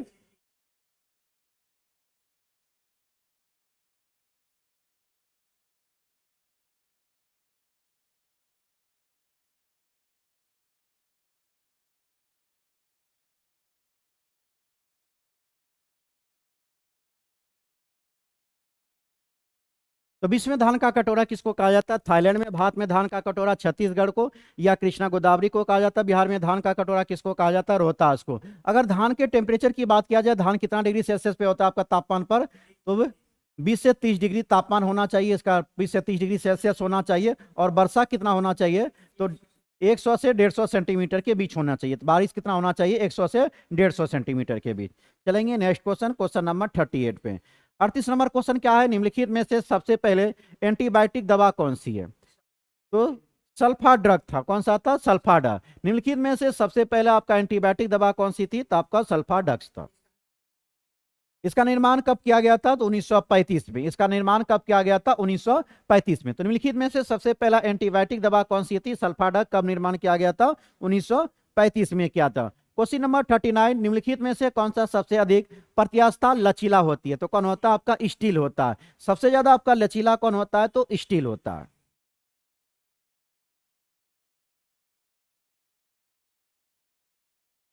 उसके बाद आता है 40, कराते कि निम्नलिखित में से किसका तरंगधर सबसे कम है, तो किसका हो जाएगा आपका, एक्स किरणे का। किसका हो जाएगा, एक्स किरणे। अब चलिए हम लोग तरंगधर की बात है तो सभी तरंगधर को जान लेते हैं। तो ऊपर से नीचे तक देखते हैं हम लोग। अगर ऊपर से नीचे आएंगे तो तरंगधर क्या होगा, तरंगधर क्या होगा आपका, बढ़ेगा। तरंगधर क्या होगा आपका, बढ़ेगा। और घटेगा क्या आपका, आवृत्ति। आवृत्ति क्या आपका, घटेगा। तो तरंगधर बढ़ेगा और आवृत्ति क्या होगा, घटेगा। अब चलिए हम लोग जान लेते हैं कि कौन कौन आएगा। सबसे पहले कौन हो जाएगा, गामा। गामा किरण हो जाएगा। दूसरा कौन हो जाएगा? दूसरा हो जाएगा एक्स किरण। तीसरा बात करें तो तीसरा पे आ जाएगा परावैग्नी। तीसरा कौन हो जाएगा? परावैग्नी। उसके बाद चौथा पे आ जाएगा दृश्य विकिरण। कौन सा आ जाएगा? दृश्य विकिरण। तो पांचवा पे आ जाएगा अवरक्त विकिरण। छठा पे आ जाएगा सूक्ष्म सूक्ष्म रेडियो तरंग। सातवां पे आप आ जाएगा दीर्घ रेडियो तरंग। सातवां पे क्या आ जाएगा? दीर्घ रेडियो तरंग। तो हम लोग क्या देखें, अगर ऊपर से नीचे आएंगे, ऊपर से नीचे आएंगे तो तरंगधर क्या हो रहा है? बढ़ रहा है। यहां से क्वेश्चन पूछा गया कि सबसे कम तरंगधर किसका होता है? तो गामा का। गामा से थोड़ा ज्यादा किसका होता है? एक्स का। एक्स से ज्यादा होता है परावैग्नी का। परावैग्नी से ज्यादा होता है दृश्य का। दृश्य से ज्यादा होता है अवरक्त विकिरण का। अवरक्त से ज्यादा होता है सूक्ष्म रेडियो तरंग का। और उससे भी ज्यादा किसका होता है? दीर्घ रेडियो तरंग का। तो सबसे ज्यादा तरंगधर किसका होता है? दीर्घ रेडियो तरंग का। और सबसे कम तरंगधर किसका होता है? गामा किरण का। वहीं जस्ट अपोजिट कौन हो जाता है? आवृत्ति। अगर आवृत्ति की बात करेंगे तो सबसे ज्यादा किसका होता है? गामा किरण का। और सबसे कम किसका होता है? दीर्घ रेडियो तरंग का। तो इसको देख लेंगे डाटा को। गामा के बाद एक्स किरण, एक्स किरण के बाद परावैग्नी, परावैग्नी के बाद दृश्य, दृश्य के बाद अवरक्त, अवरक्त के बाद सूक्ष्म रेडियो तरंग, सूक्ष्म रेडियो तरंग के बाद आपका कौन हो जाएगा? दीर्घ रेडियो तरंग। Question number 41। 41 क्या कह रहा है? किस कंपनी द्वारा रेलवे की शुरुआत पहली बार किया गया था? तो ग्रेट इंडियन पेनिनसुला रेलवे के द्वारा। किसके द्वारा किया गया था? Great Indian peninsula. अगर बात किया जाए भारत में सबसे पहले रेल कब चला था? 16 अप्रैल 1853 में। 16 अप्रैल 1853 में कहां से कहां तक चला था? मुंबई से थाने के बीच। कहां से कहां तक चला था? मुंबई से थाने के बीच चला था। कितना किलोमीटर चला था? 34 किलोमीटर। किसके समय में चला था? डलहौजी के समय में। किसके समय में चला था? डलहौजी। डलहौजी का शासनकाल क्या था? 1848 से 56। डलहौजी का शासनकाल था 1848 से 56। तो किस कंपनी द्वारा रेलवे की शुरुआत पहली बार किया गया था? ग्रेट इंडियन पेनिनसुला रेलवे के द्वारा किया गया था। पहली बार भारत में रेल कब चला था? 16 अप्रैल 1853 को बंबई से थाने के बीच चलाया गया था। 34 किलोमीटर चला था। और उस समय गवर्नर जनरल कौन थे? लॉर्ड डलहौजी, जिसका शासनकाल क्या था? 1848 से 56। Question number 42। 42 का कार्य सरकार के वित्तीय खर्च पर अंतिम टिप्पणी कौन करता है? तो कौन करेगा? नियंत्रक महालेखा परीक्षक। सरकार के वित्तीय खर्च का अंतिम टिप्पणी कौन करता? नियंत्रक महालेखा परीक्षक करता। वर्तमान में नियंत्रक महालेखा परीक्षक कौन है जी? जिसका इसका अनुच्छेद हो जाएगा 148। कौन सा अनुच्छेद में? 148 में। अब वर्तमान में इसका अध्यक्ष कौन है आपका?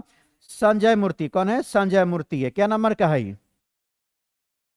15वें नंबर का। क्या नंबर का? 15वें नंबर का।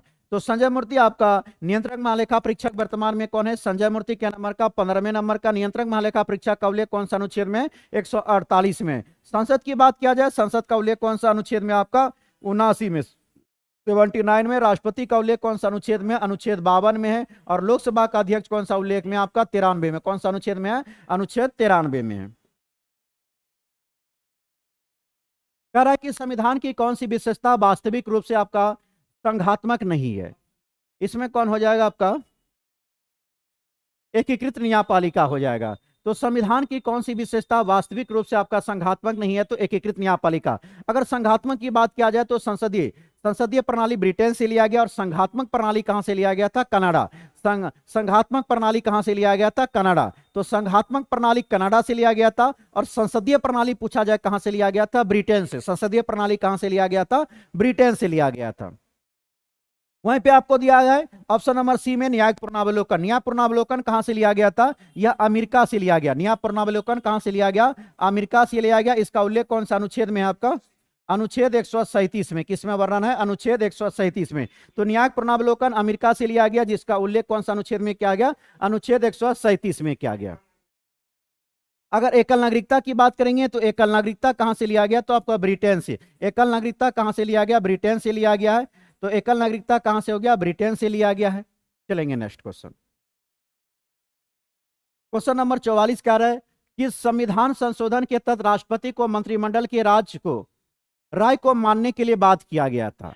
यह 42 में है। मंत्रिमंडल के फैसले को मानने के लिए राष्ट्रपति को बात किया गया था कौन से संविधान संशोधन के द्वारा? 42वें संविधान संशोधन 1976 के द्वारा, 42वें संविधान संशोधन 1976 के द्वारा। लेकिन उसके बाद जब 44वां संविधान संशोधन 1978 आया तो उसको एक बार पुनर्विचार की अधिकार दिया गया। तो एक बार पुनर्विचार करने का अधिकार किनको दिया गया? राष्ट्रपति को दिया गया। कौन से संविधान संशोधन के द्वारा? 44वां संविधान संशोधन 1978। अगर 44वें संविधान संशोधन की बात किया जाए तो संपत्ति के अधिकार को, संपत्ति के अधिकार को क्या बना दिया गया? यह कानूनी अधिकार बना दिया। संपत्ति के अधिकार को क्या बना दिया गया? कानूनी अधिकार बना दिया गया। और इसको कौन सी भाग में रखा गया? भाग 12 में रखा गया। और अनुच्छेद कौन सा में रखा गया? अनुच्छेद 300 के क में। किस में रखा गया? अनुच्छेद 300 के क में। तो पूछेगा 44वें संविधान संशोधन 1978 के तहत संपत्ति के अधिकार को आपका मौलिक अधिकार से हटाकर किसमें रख दिया गया? कानूनी अधिकार में। कौन से भाग में? भाग 12 में, अनुच्छेद 300 के क में। और 42वें संविधान संशोधन 1976 के द्वारा क्या किया गया था कि किसी संविधान संशोधन में राष्ट्रपति की मंत्रिमंडल की राय को मानने के लिए बात किया गया था। लेकिन 44वें संविधान संशोधन 1978 के द्वारा पुनः उसको एक पुनः विचार करने का अधिकार दे दिया गया था। 61वें संविधान संशोधन की बात किया जाए तो यह कब हुआ था? 1989 में। कब हुआ था? 1989। तो 61वें संविधान संशोधन 1989 में हुआ था, जिसके तहत आपको 21 वर्ष से घटाकर 18 वर्ष कर दिया गया था मतदान की आयु। तो जो मतदान करने का पहले उम्र था कितना रखा गया था? न्यूनतम 21 वर्ष रखा गया था। लेकिन 61वें संविधान संशोधन 1969 के द्वारा 1979 के द्वारा क्या कर दिया गया? आपको 18 वर्ष कर दिया गया। और अब मतदान देने का अधिकार कितना वर्ष से हो गया? 18 वर्ष से हो गया। चलेंगे नेक्स्ट क्वेश्चन, क्वेश्चन नंबर 45 पे। क्वेश्चन नंबर 45 क्या कह रहा है? लोरिया अरेराज क्या है आपका? तो स्तंभ लेख। लोरिया अरेराज क्या आपका? स्तंभ लेख है। अगर स्तंभ लेख की बात करेंगे तो अशोक ने कितना स्तंभ लेखों की निर्माण करवाया, खुदवाया था? आपको अशोक ने टोटल 7 स्तंभ लेखों का खुदवाया था। कितना अभिलेखों को खुदवाया था? 7 अभिलेखों का। रानी का अभिलेख किसको कहा जाता है जी? कौशाम्बी के अभिलेख को क्या कहा जाता है? रानी का अभिलेख। कौशाम्बी, कौशाम्बी के स्तंभ लेख को, कौशाम्बी के स्तंभ लेख को क्या कहा जाता? रानी का अभिलेख। क्या कहा जाता? रानी का अभिलेख। और लोरिया नंदरगर को क्या कहा जाता? आपको लोरिया नंदरगर कहां से मिला था आपको जी? बिहार के चंपारण से। लोरिया नंदरगर कहां से मिला था आपका? बिहार के चंपारण से। तो क्या देखिए, लोरिया अरेराज क्या था? आपका स्तंभ लेख था। अशोक ने टोटल कितना स्तंभ लेखों की खुदवाई किया? 7 है, जिसमें आपका कौशाम्बी स्तंभ लेख को ही क्या कहा जाता? रानी का अभिलेख कहा जाता। क्या कहा जाता? रानी का अभिलेख कहा जाता। नेक्स्ट क्वेश्चन देखेंगे, क्वेश्चन नंबर 46। कैंसर कोशिका के परिरक्षण को क्या कहा जाता? तो ऑटोप्सी कहा जाता है। क्या कहा जाता? ऑटोप्सी, सॉरी बायोप्सी कहा जाता। ऑटोप्सी नहीं, बायोप्सी हो जाएगा।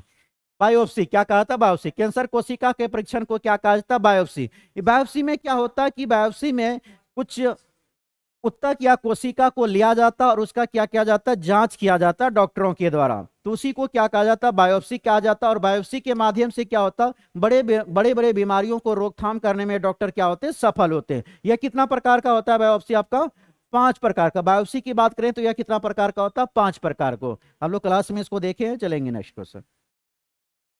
अगर 47 की बात करें, 47 में क्या कर रहा है? भूमध्य रेखा में ध्रुवों की ओर जाने पर जी का अर्थात गुरुत्वीय त्वरण का मान क्या हो जाएगा? बढ़ेगा। चलिए हम लोग देख लेते हैं। अगर देखा जाए जी का मान, छोटी जी का मान होता कितना है? 9.8 मीटर प्रति सेकंड। कितना होता है? 9.8 मीटर प्रति सेकंड होती है। और बड़ी जी का मान कहीं भी परिवर्तन नहीं होता है, छोटी जी का मान परिवर्तन होता है। छोटी जी का मान कितना होता है? 9.8 मीटर प्रति सेकंड। अगर आपका अधिकतम पूछा जाए तो कहां होता है? ध्रुवों पर। छोटी जी का मान सबसे ज्यादा कहां पे होता है? ध्रुव पर होता है। और सबसे कम कहां पे होता है? आपका विषुवत रेखा पे। जी का मान सबसे कम कहां पे होता है? विषुवत रेखा पर। और सबसे ज्यादा कहां पे होता है? आपका ध्रुवों पर होता है। सबसे ज्यादा कहां पे होता है? ध्रुवों पर। अगर पृथ्वी का अगर घूर्णन काल बढ़ जाए, पृथ्वी का घूर्णन काल बढ़ेगा तो जी का मान क्या हो जाएगा? घटेगा। पृथ्वी का घूर्णन काल घट जाए तो जी का मान क्या होगा? बढ़ जाएगा। चलेंगे क्वेश्चन नंबर 48। क्या कर रहा है? पारिस्थितिकी तंत्र में ऊर्जा का प्राथमिक स्रोत क्या है? क्या हो जाएगा? सूर्य प्रकाश। पारिस्थितिकी तंत्र में ऊर्जा का प्राथमिक स्रोत क्या आपका? सूर्य प्रकाश है। 49 नंबर देखेंगे। हुंडुरु जलप्रपात किस नदी पर अवस्थित? अच्छा, हो चुका है।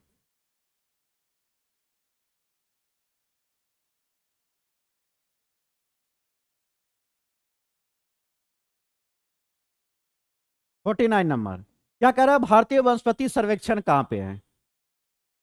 या कोलकाता में। भारतीय वनस्पति सर्वेक्षण कहाँ पे है? कोलकाता में। चलिए देख लेते हैं ऑप्शन के अनुसार क्या क्या दिया हुआ यहाँ पे। अगर देहरादून की बात, वन अनुसंधान, वन अनुसंधान, वन अनुसंधान की बात करेंगे तो कहां पे पड़ता है आपका? देहरादून। वन अनुसंधान कहां पे आपका? देहरादून। राष्ट्रीय राष्ट्रीय पादप आनुवांशिक संसाधन की बात करेंगे तो यह कहां पे पाया जाता है आपका? नई दिल्ली में।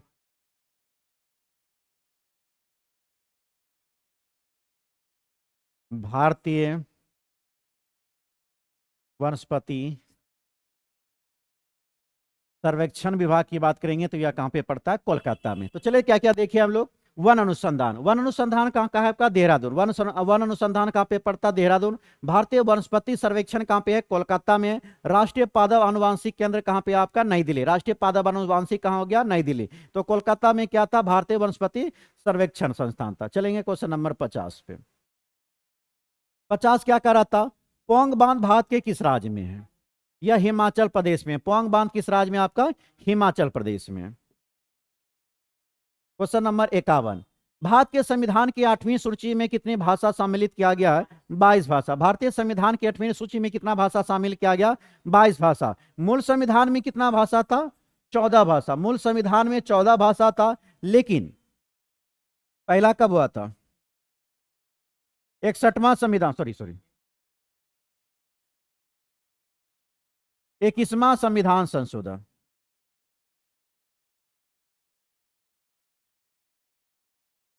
21वें संविधान संशोधन, 21वें संविधान संशोधन कब हुआ था? 1967। जिसके तहत कौन भाषा जोड़ा गया था? सिंधी भाषा जोड़ा। कौन भाषा जोड़ा गया? सिंधी भाषा। 15 भाषा हो गया। उसके बाद आपका 71वें संविधान संशोधन कब हुआ आपका? 1992, जिसमें 3 भाषा जोड़ी गई, नेपाली, मणिपुरी, कोंकणी। कौन सा जोड़ा गया? नेपाली, मणिपुरी और कोंकणी। उसके बाद 92 संविधान संशोधन के तो कब होता आपका? 2003। 92 संविधान संशोधन कब हुआ? 2003। इसके तहत बोडो, डोंगरी,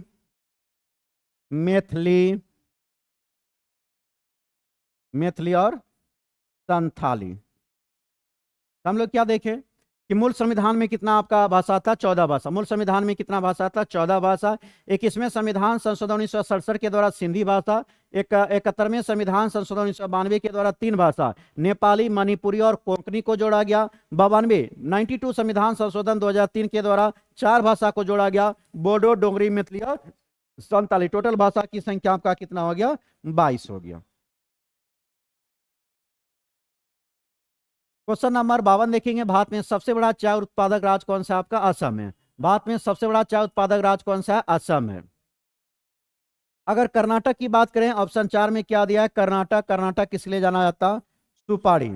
सुपारी और क्या है? कॉफी के लिए। कॉफी और सुपारी सबसे ज्यादा कहां पे होता है? कर्नाटक। तो सुपारी और कॉफी कहां पे सबसे ज्यादा होता है? कर्नाटक में होता है। अगर पश्चिम बंगाल की बात करेंगे तो जूट के लिए सबसे ज्यादा जूट आपका कहां पे होता है? भारत में पश्चिम बंगाल में। कहां पे होता है? पश्चिम बंगाल में। तो भारत में सबसे बड़ा चाय उत्पादक राज्य कहां पे है? आपका असम है। जूट के लिए कौन जाना जाता है? पश्चिम बंगाल। कर्नाटक में क्या हो गया? सुपारी और कॉफी।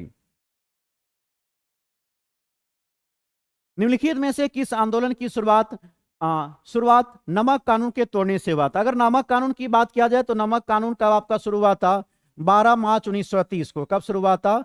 12 मार्च 1930 को। समाप्त कब हुआ था? 6 अप्रैल। समाप्त कब हुआ था? 6 अप्रैल 1930 को। समाप्त कब हुआ था? 6 अप्रैल 1930। तो निम्नलिखित में से किस आंदोलन की शुरुआत नमक कानून को तोड़ने से हुआ था? तो यह किसके तोड़ने से हुआ था? सविनय अवज्ञा आंदोलन। सविनय अवज्ञा आंदोलन की शुरुआत कब किया गया था? 6 अप्रैल 1930 को। कब किया गया था? 6 अप्रैल 1930। तो क्या देखिए, निम्नलिखित में से किस आंदोलन की शुरुआत नमक कानून को तोड़ने के साथ हुआ था? तो किसके साथ हुआ था? आपका सविनय अवज्ञा आंदोलन की शुरुआत। तो नमक कानून की शुरुआत कब होती है? 12 मार्च 1930 को। समाप्त कब हुआ? 6 अप्रैल 1930। 6 अप्रैल 1930 को ही क्या चीज चालू किया गया था? सविनय अवज्ञा आंदोलन। क्या शुरू किया गया था? सविनय अवज्ञा आंदोलन। भारत छोड़ो आंदोलन की बात करेंगे तो यह कब चालू हुआ था? आपका 9 अगस्त 1942 को। कब लागू हुआ था?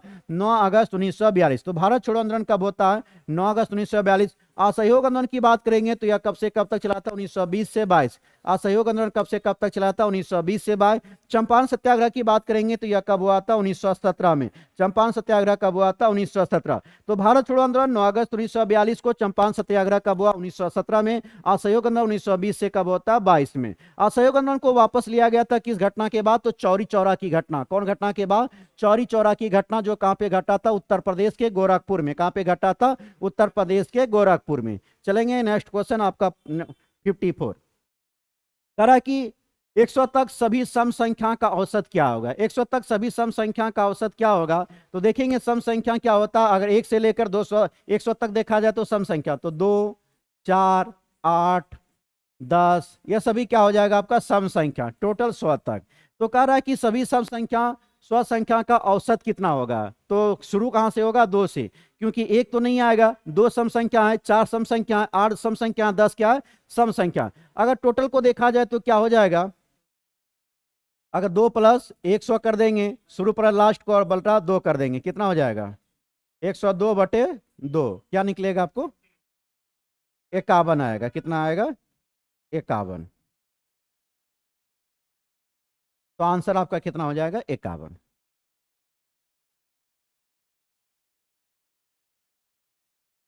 क्वेश्चन नंबर 55 का रहा है 4400। 44,000। 44,000 को किसी निश्चित ब्याज दर पर 3 वर्ष के लिए ब्याज पर दिया जाता है तो यह राशि 62,480 हो जाता है। यदि ब्याज की दर 4% बढ़ा दी जाए तो नया मिश्र धन क्या हो जाएगा? तो आपका कितना दिया हुआ है? 44,000 को किसी निश्चित ब्याज दर पर 3 वर्ष के लिए दिया जाता है और यह राशि 62,480 हो जाता है। तो ब्याज की 4% बढ़ा दिया जाए तो क्या होगा? ब्याज बढ़ाएंगे और दर आपका टाइम कितना दिया है? 3 साल दिया हुआ है और रेट कितना दिया आपको बढ़ाने के लिए? 4% दिया है। तो दोनों को मल्टीप्लाई करेंगे, कितना परसेंट बढ़ाने के लिए कह रहा है? 12% बढ़ाने के लिए कह रहा है। तो 44,000 पर 12% निकालेंगे तो कितना हो जाएगा? कितना हो जाएगा? 5280। कितना हो जाएगा? 5280। क्योंकि आपका 4% बढ़ाने के लिए कह रहा था और टाइम कितना दिया था? 3 साल। तो रेट को गुना कर देंगे, समय से कितना परसेंट बढ़ रहा है? 12% बढ़ रहा है। तो आपका 44,000 का 12% निकालेंगे, कितना आएगा? 5280 हो जाएगा। अब आपका मिश्रधन पहले कितना था? 62,480। पहले मिश्रधन था 12,480। अब आपका नया वाला जोड़ देंगे 5280। तो कितना हो जाएगा टोटल? 67,760। कितना आ जाएगा? 67,760। तो देखेंगे ऑप्शन नंबर कौन हो जाएगा? सी। क्या क्या किए? कह रहा था कि 44,000 को किसी निश्चित ब्याज दर पर 3 वर्ष के लिए ब्याज दर पर दिया जाता। यह राशि 62,480 हो जाती है यदि ब्याज की दर 4% बढ़ा दी जाए। तो मिश्रधन ज्ञात करने के लिए कह रहा था। तो रेट आपका 4% का इंक्रीज कर रहा है। टाइम 3 साल दिया हुआ था। कितना परसेंट बढ़ाने के लिए कह रहा है? 12% बढ़ाने के लिए कह रहा था। तो 44,000 आपका मूलधन था। 44,000 मूलधन पे 12% निकालेंगे, कितना हो जाएगा? 52,180। और पहले का मिश्रधन 62,480 था और अभी का ब्याज जोड़ देंगे, टोटल कितना हो जाएगा? 67,760 रुपया हो जाएगा। क्वेश्चन नंबर देखेंगे 56। कह रहा है कि कौन सबसे बड़ा भिन्न होगा? तो सभी को डिवाइड करना पड़ेगा। 3/11 को डिवाइड करेंगे कितना जाएगा? 0.27 हो जाएगा। उसी तरह 2 और 2/7 को डिवाइड करेंगे कितना हो जाएगा? 0.28 हो जाएगा। फिर आपको 7/13 को डिवाइड करेंगे कितना हो जाएगा? 0.53 हो जाएगा। और 1/2 को डिवाइड करेंगे तो 0.5 है। कितना आ जाएगा? 0.5। अब इसको क्या कह रहा है? आपको कौन सबसे बड़ा भिन्न है? तो देख लीजिए इसमें कौन सबसे बड़ा दिख रहा है। तो 7/13 दिख रहा है। तो ऑप्शन नंबर कौन हो जाएगा? सी। इस टाइप के क्वेश्चन को बनाने के लिए हमेशा आपको इसको डिवाइड ही करना पड़ेगा। जब तक आप डिवाइड नहीं करेंगे तो आपको यह ना पता चलेगा कौन सा भिन्न इसमें सबसे बड़ा है। उसके बाद अगला क्वेश्चन क्या कह रहा है कि 120 की दर से 2 वस्तु को बेचा जाता है। एक पर 25% का लाभ होता है, दूसरे पर 25% की हानि होती है। तो कुल लाभ ज्ञात करें। यहां आपका प्रॉफिट लॉस से क्वेश्चन क्या दे रहा है? क्वेश्चन कह रहा है कि 120 की दर से दो वस्तु को बेचा जाता है, गेट खोल दीजिएगा।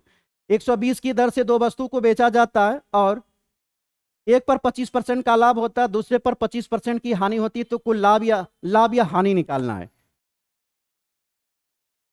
120 की दर से दो वस्तु को बेचा जा रहा है, तो पहला का अमाउंट आपको, सॉरी, राशि कितना दिया है, 120। 120 को 25% के लाभ पे बेचा जा रहा है, तो इसका अगर क्रय मूल्य निकालेंगे तो क्रय मूल्य कितना हो जाएगा आपका, 120। 120, सॉरी, आपका सेलिंग प्राइस दिया हुआ है।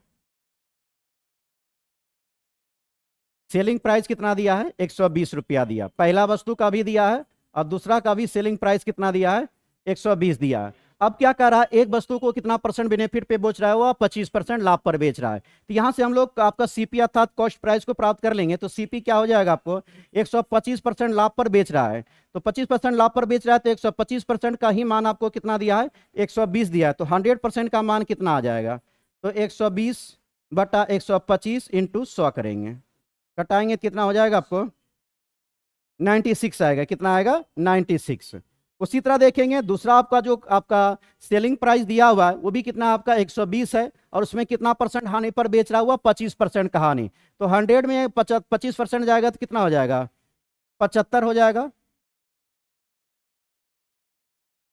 75 का ही मान कितना दिया, 120 दिया है, तो 100% का मान निकालेंगे तो कितना हो जाएगा, 120 बटा 75 इंटू 100 करेंगे, तो कटाने के बाद कितना आएगा, 160। कितना आएगा, 160। तो दोनों का हमको क्या मिल रहा है, यहाँ पे कॉस्ट प्राइस मिल गया, ये आपका दूसरा का हो गया, या कॉस्ट प्राइस आपका पहला का हो गया। तो क्या देखिए यहाँ पे आपका क्या दिया हुआ था, सेलिंग प्राइस पहला का 120 रुपया, दूसरा का भी सेलिंग प्राइस कितना दिया हुआ था, 120 रुपया। पहला कह रहा था कि 25% लाभ पर बेचा जा रहा है, मतलब 100 पे आपका 25% ऐड करेंगे कितना हो जाएगा, 125। 125 का ही मान कितना है, 120 है, तो 100% का मान कितना हो जाएगा, 96। मतलब पहला का कॉस्ट प्राइस कितना हो गया, 96 रुपया हो गया। दूसरा में सेलिंग प्राइस आपको 120 रुपया दिया हुआ है, वहीं कह रहा है कि 25% हानि पर बेचा जा रहा है, मतलब वो 100 में 25 घटाएंगे तो कितना हो जाएगा, 75। किसी वस्तु को 75% हानि पर बेच रहा है, तो लेकिन बेच कितना रहा है वास्तविक में, 120 में, तो 100% का मान कितना हो गया, सीपी यहाँ पे कितना मिल गया, 160। अब हमको क्या पूछ रहा है, तो कुल लाभ या हानि क्या होगा, तो दोनों सीपी को जोड़ देंगे, CP1 प्लस CP2 कितना हो जाएगा, 160 प्लस 96 कितना आएगा, 6, और 9 6 15 करी 1, 256 कितना हो जाएगा, 256। तो कॉस्ट प्राइस दोनों का 256 हो गया। अब बेच कितना में रहा था, दोनों का सेलिंग प्राइस कितना था, S1 प्लस SP2 देखेंगे तो कितना हो जाएगा, 240 में। आपका खरीदा है 256 में और बेच कितना रहा है, 240 में। मतलब क्या हो रहा है, लाभ हो रहा है कि हानि हो रहा है, हानि हो रहा है ना। देखिए खरीदा था 256 में, अब बेच रहा है कितना में, 240 में, तो हानि हो रहा है, कितना का हानि हो रहा है, 256 में से 240 को माइनस कितना करेंगे, तो 16 रुपया पे यहाँ पे क्या हो रहा है, हानि हो रहा है। तो क्वेश्चन नंबर 57 का आंसर क्या हो जाएगा, ऑप्शन नंबर ए। क्या हो जाएगा, ऑप्शन नंबर ए। चलेंगे नेक्स्ट क्वेश्चन। नेक्स्ट क्वेश्चन क्या कह रहा है, 123 का वर्गमूल क्या होगा। 123 का वर्गमूल बताएंगे क्या होगा, 15,129 हो जाएगा। कितना हो जाएगा, 15,129। एक तो 123 का वर्गमूल क्या होता है, 15,129। निकाल के देख लेंगे।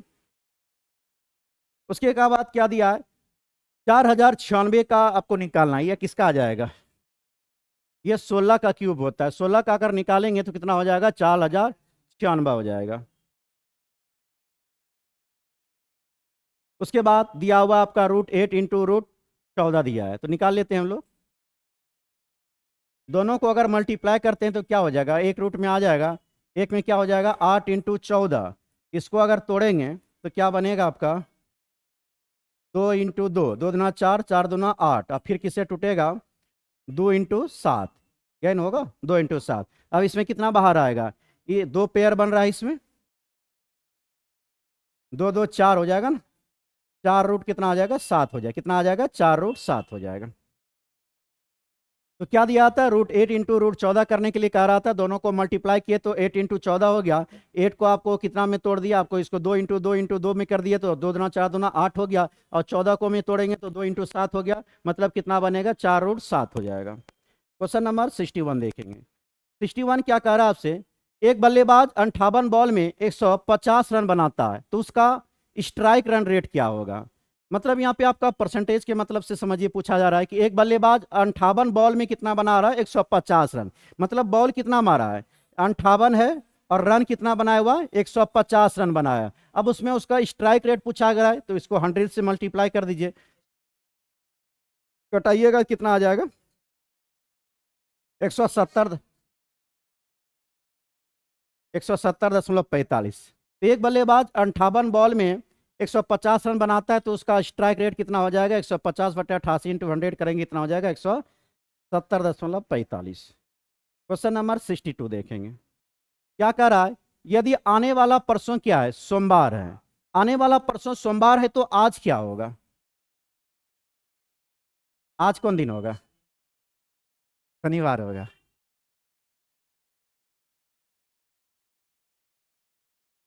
हाँ शनिवार है। तो क्या कह रहा है, यदि आने वाला परसों सोमवार है तो बीते हुए परसों क्या हो जाएगा, तो आज कौन सा दिन हो जाएगा, शनिवार होगा। कल कौन सा दिन होगा, कल कौन सा हो जाएगा, रविवार हो जाएगा। कल कौन हो जाएगा, रविवार हो जाएगा। अब परसों कौन सा दिन हो जाएगा, परसों कौन हो जाएगा, सोमवार हो जाएगा, सोमवार हो जाएगा। क्या कह रहा था कि यदि आने वाला परसों क्या था, सोमवार था, तो आज क्या था, शनिवार, कल क्या था, रविवार, परसों क्या होगा, आपका सोमवार होगा। अब पूछ रहा है कि आपका तो बीता हुआ परसों क्या होगा, तो कल, फिर आने वाला कल क्या होगा, पीछे बीता हुआ पर पूछ रहा है तो क्या हो, सॉरी सॉरी,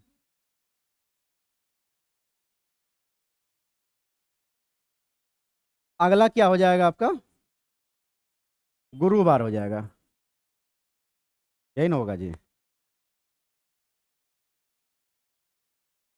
और उसके पीछे जाएंगे तो क्या हो जाएगा, शुक्र कैसे होगा, देखिए शनिवार था, शनिवार से पहले शुक्रवार होगा ना, गुरुवार तो बृहस्पतिवार हो गया ना, तो पूरा रीजनिंग खत्म हो चुका है। कौन सा दिन आ जाएगा आपको यहाँ पे, शुक्रवार आ जाएगा, क्या आ जाएगा, शुक्रवार। और उसके अगला दिन कौन सा दिन आएगा, आपका गुरुवार आ जाएगा, कौन सा आएगा, गुरुवार आ जाएगा। तो कौन सा आंसर हो जाएगा यहाँ पे, ऑप्शन नंबर डी। चलेंगे, 62 का क्या हो जाएगा, ऑप्शन नंबर डी।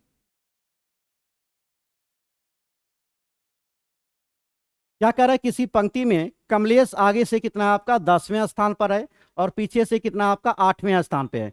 तो पंक्ति में कुल कितने व्यक्ति होगा, तो टोटल कितना दिया है, 10 दिया है, और उसमें आप पीछे से कितना कह रहा है, 8वां है। दोनों को जोड़ के क्या करेंगे, -1 करेंगे, कितना आ जाएगा, 18 -1 बराबर कितना हो जाएगा, 17।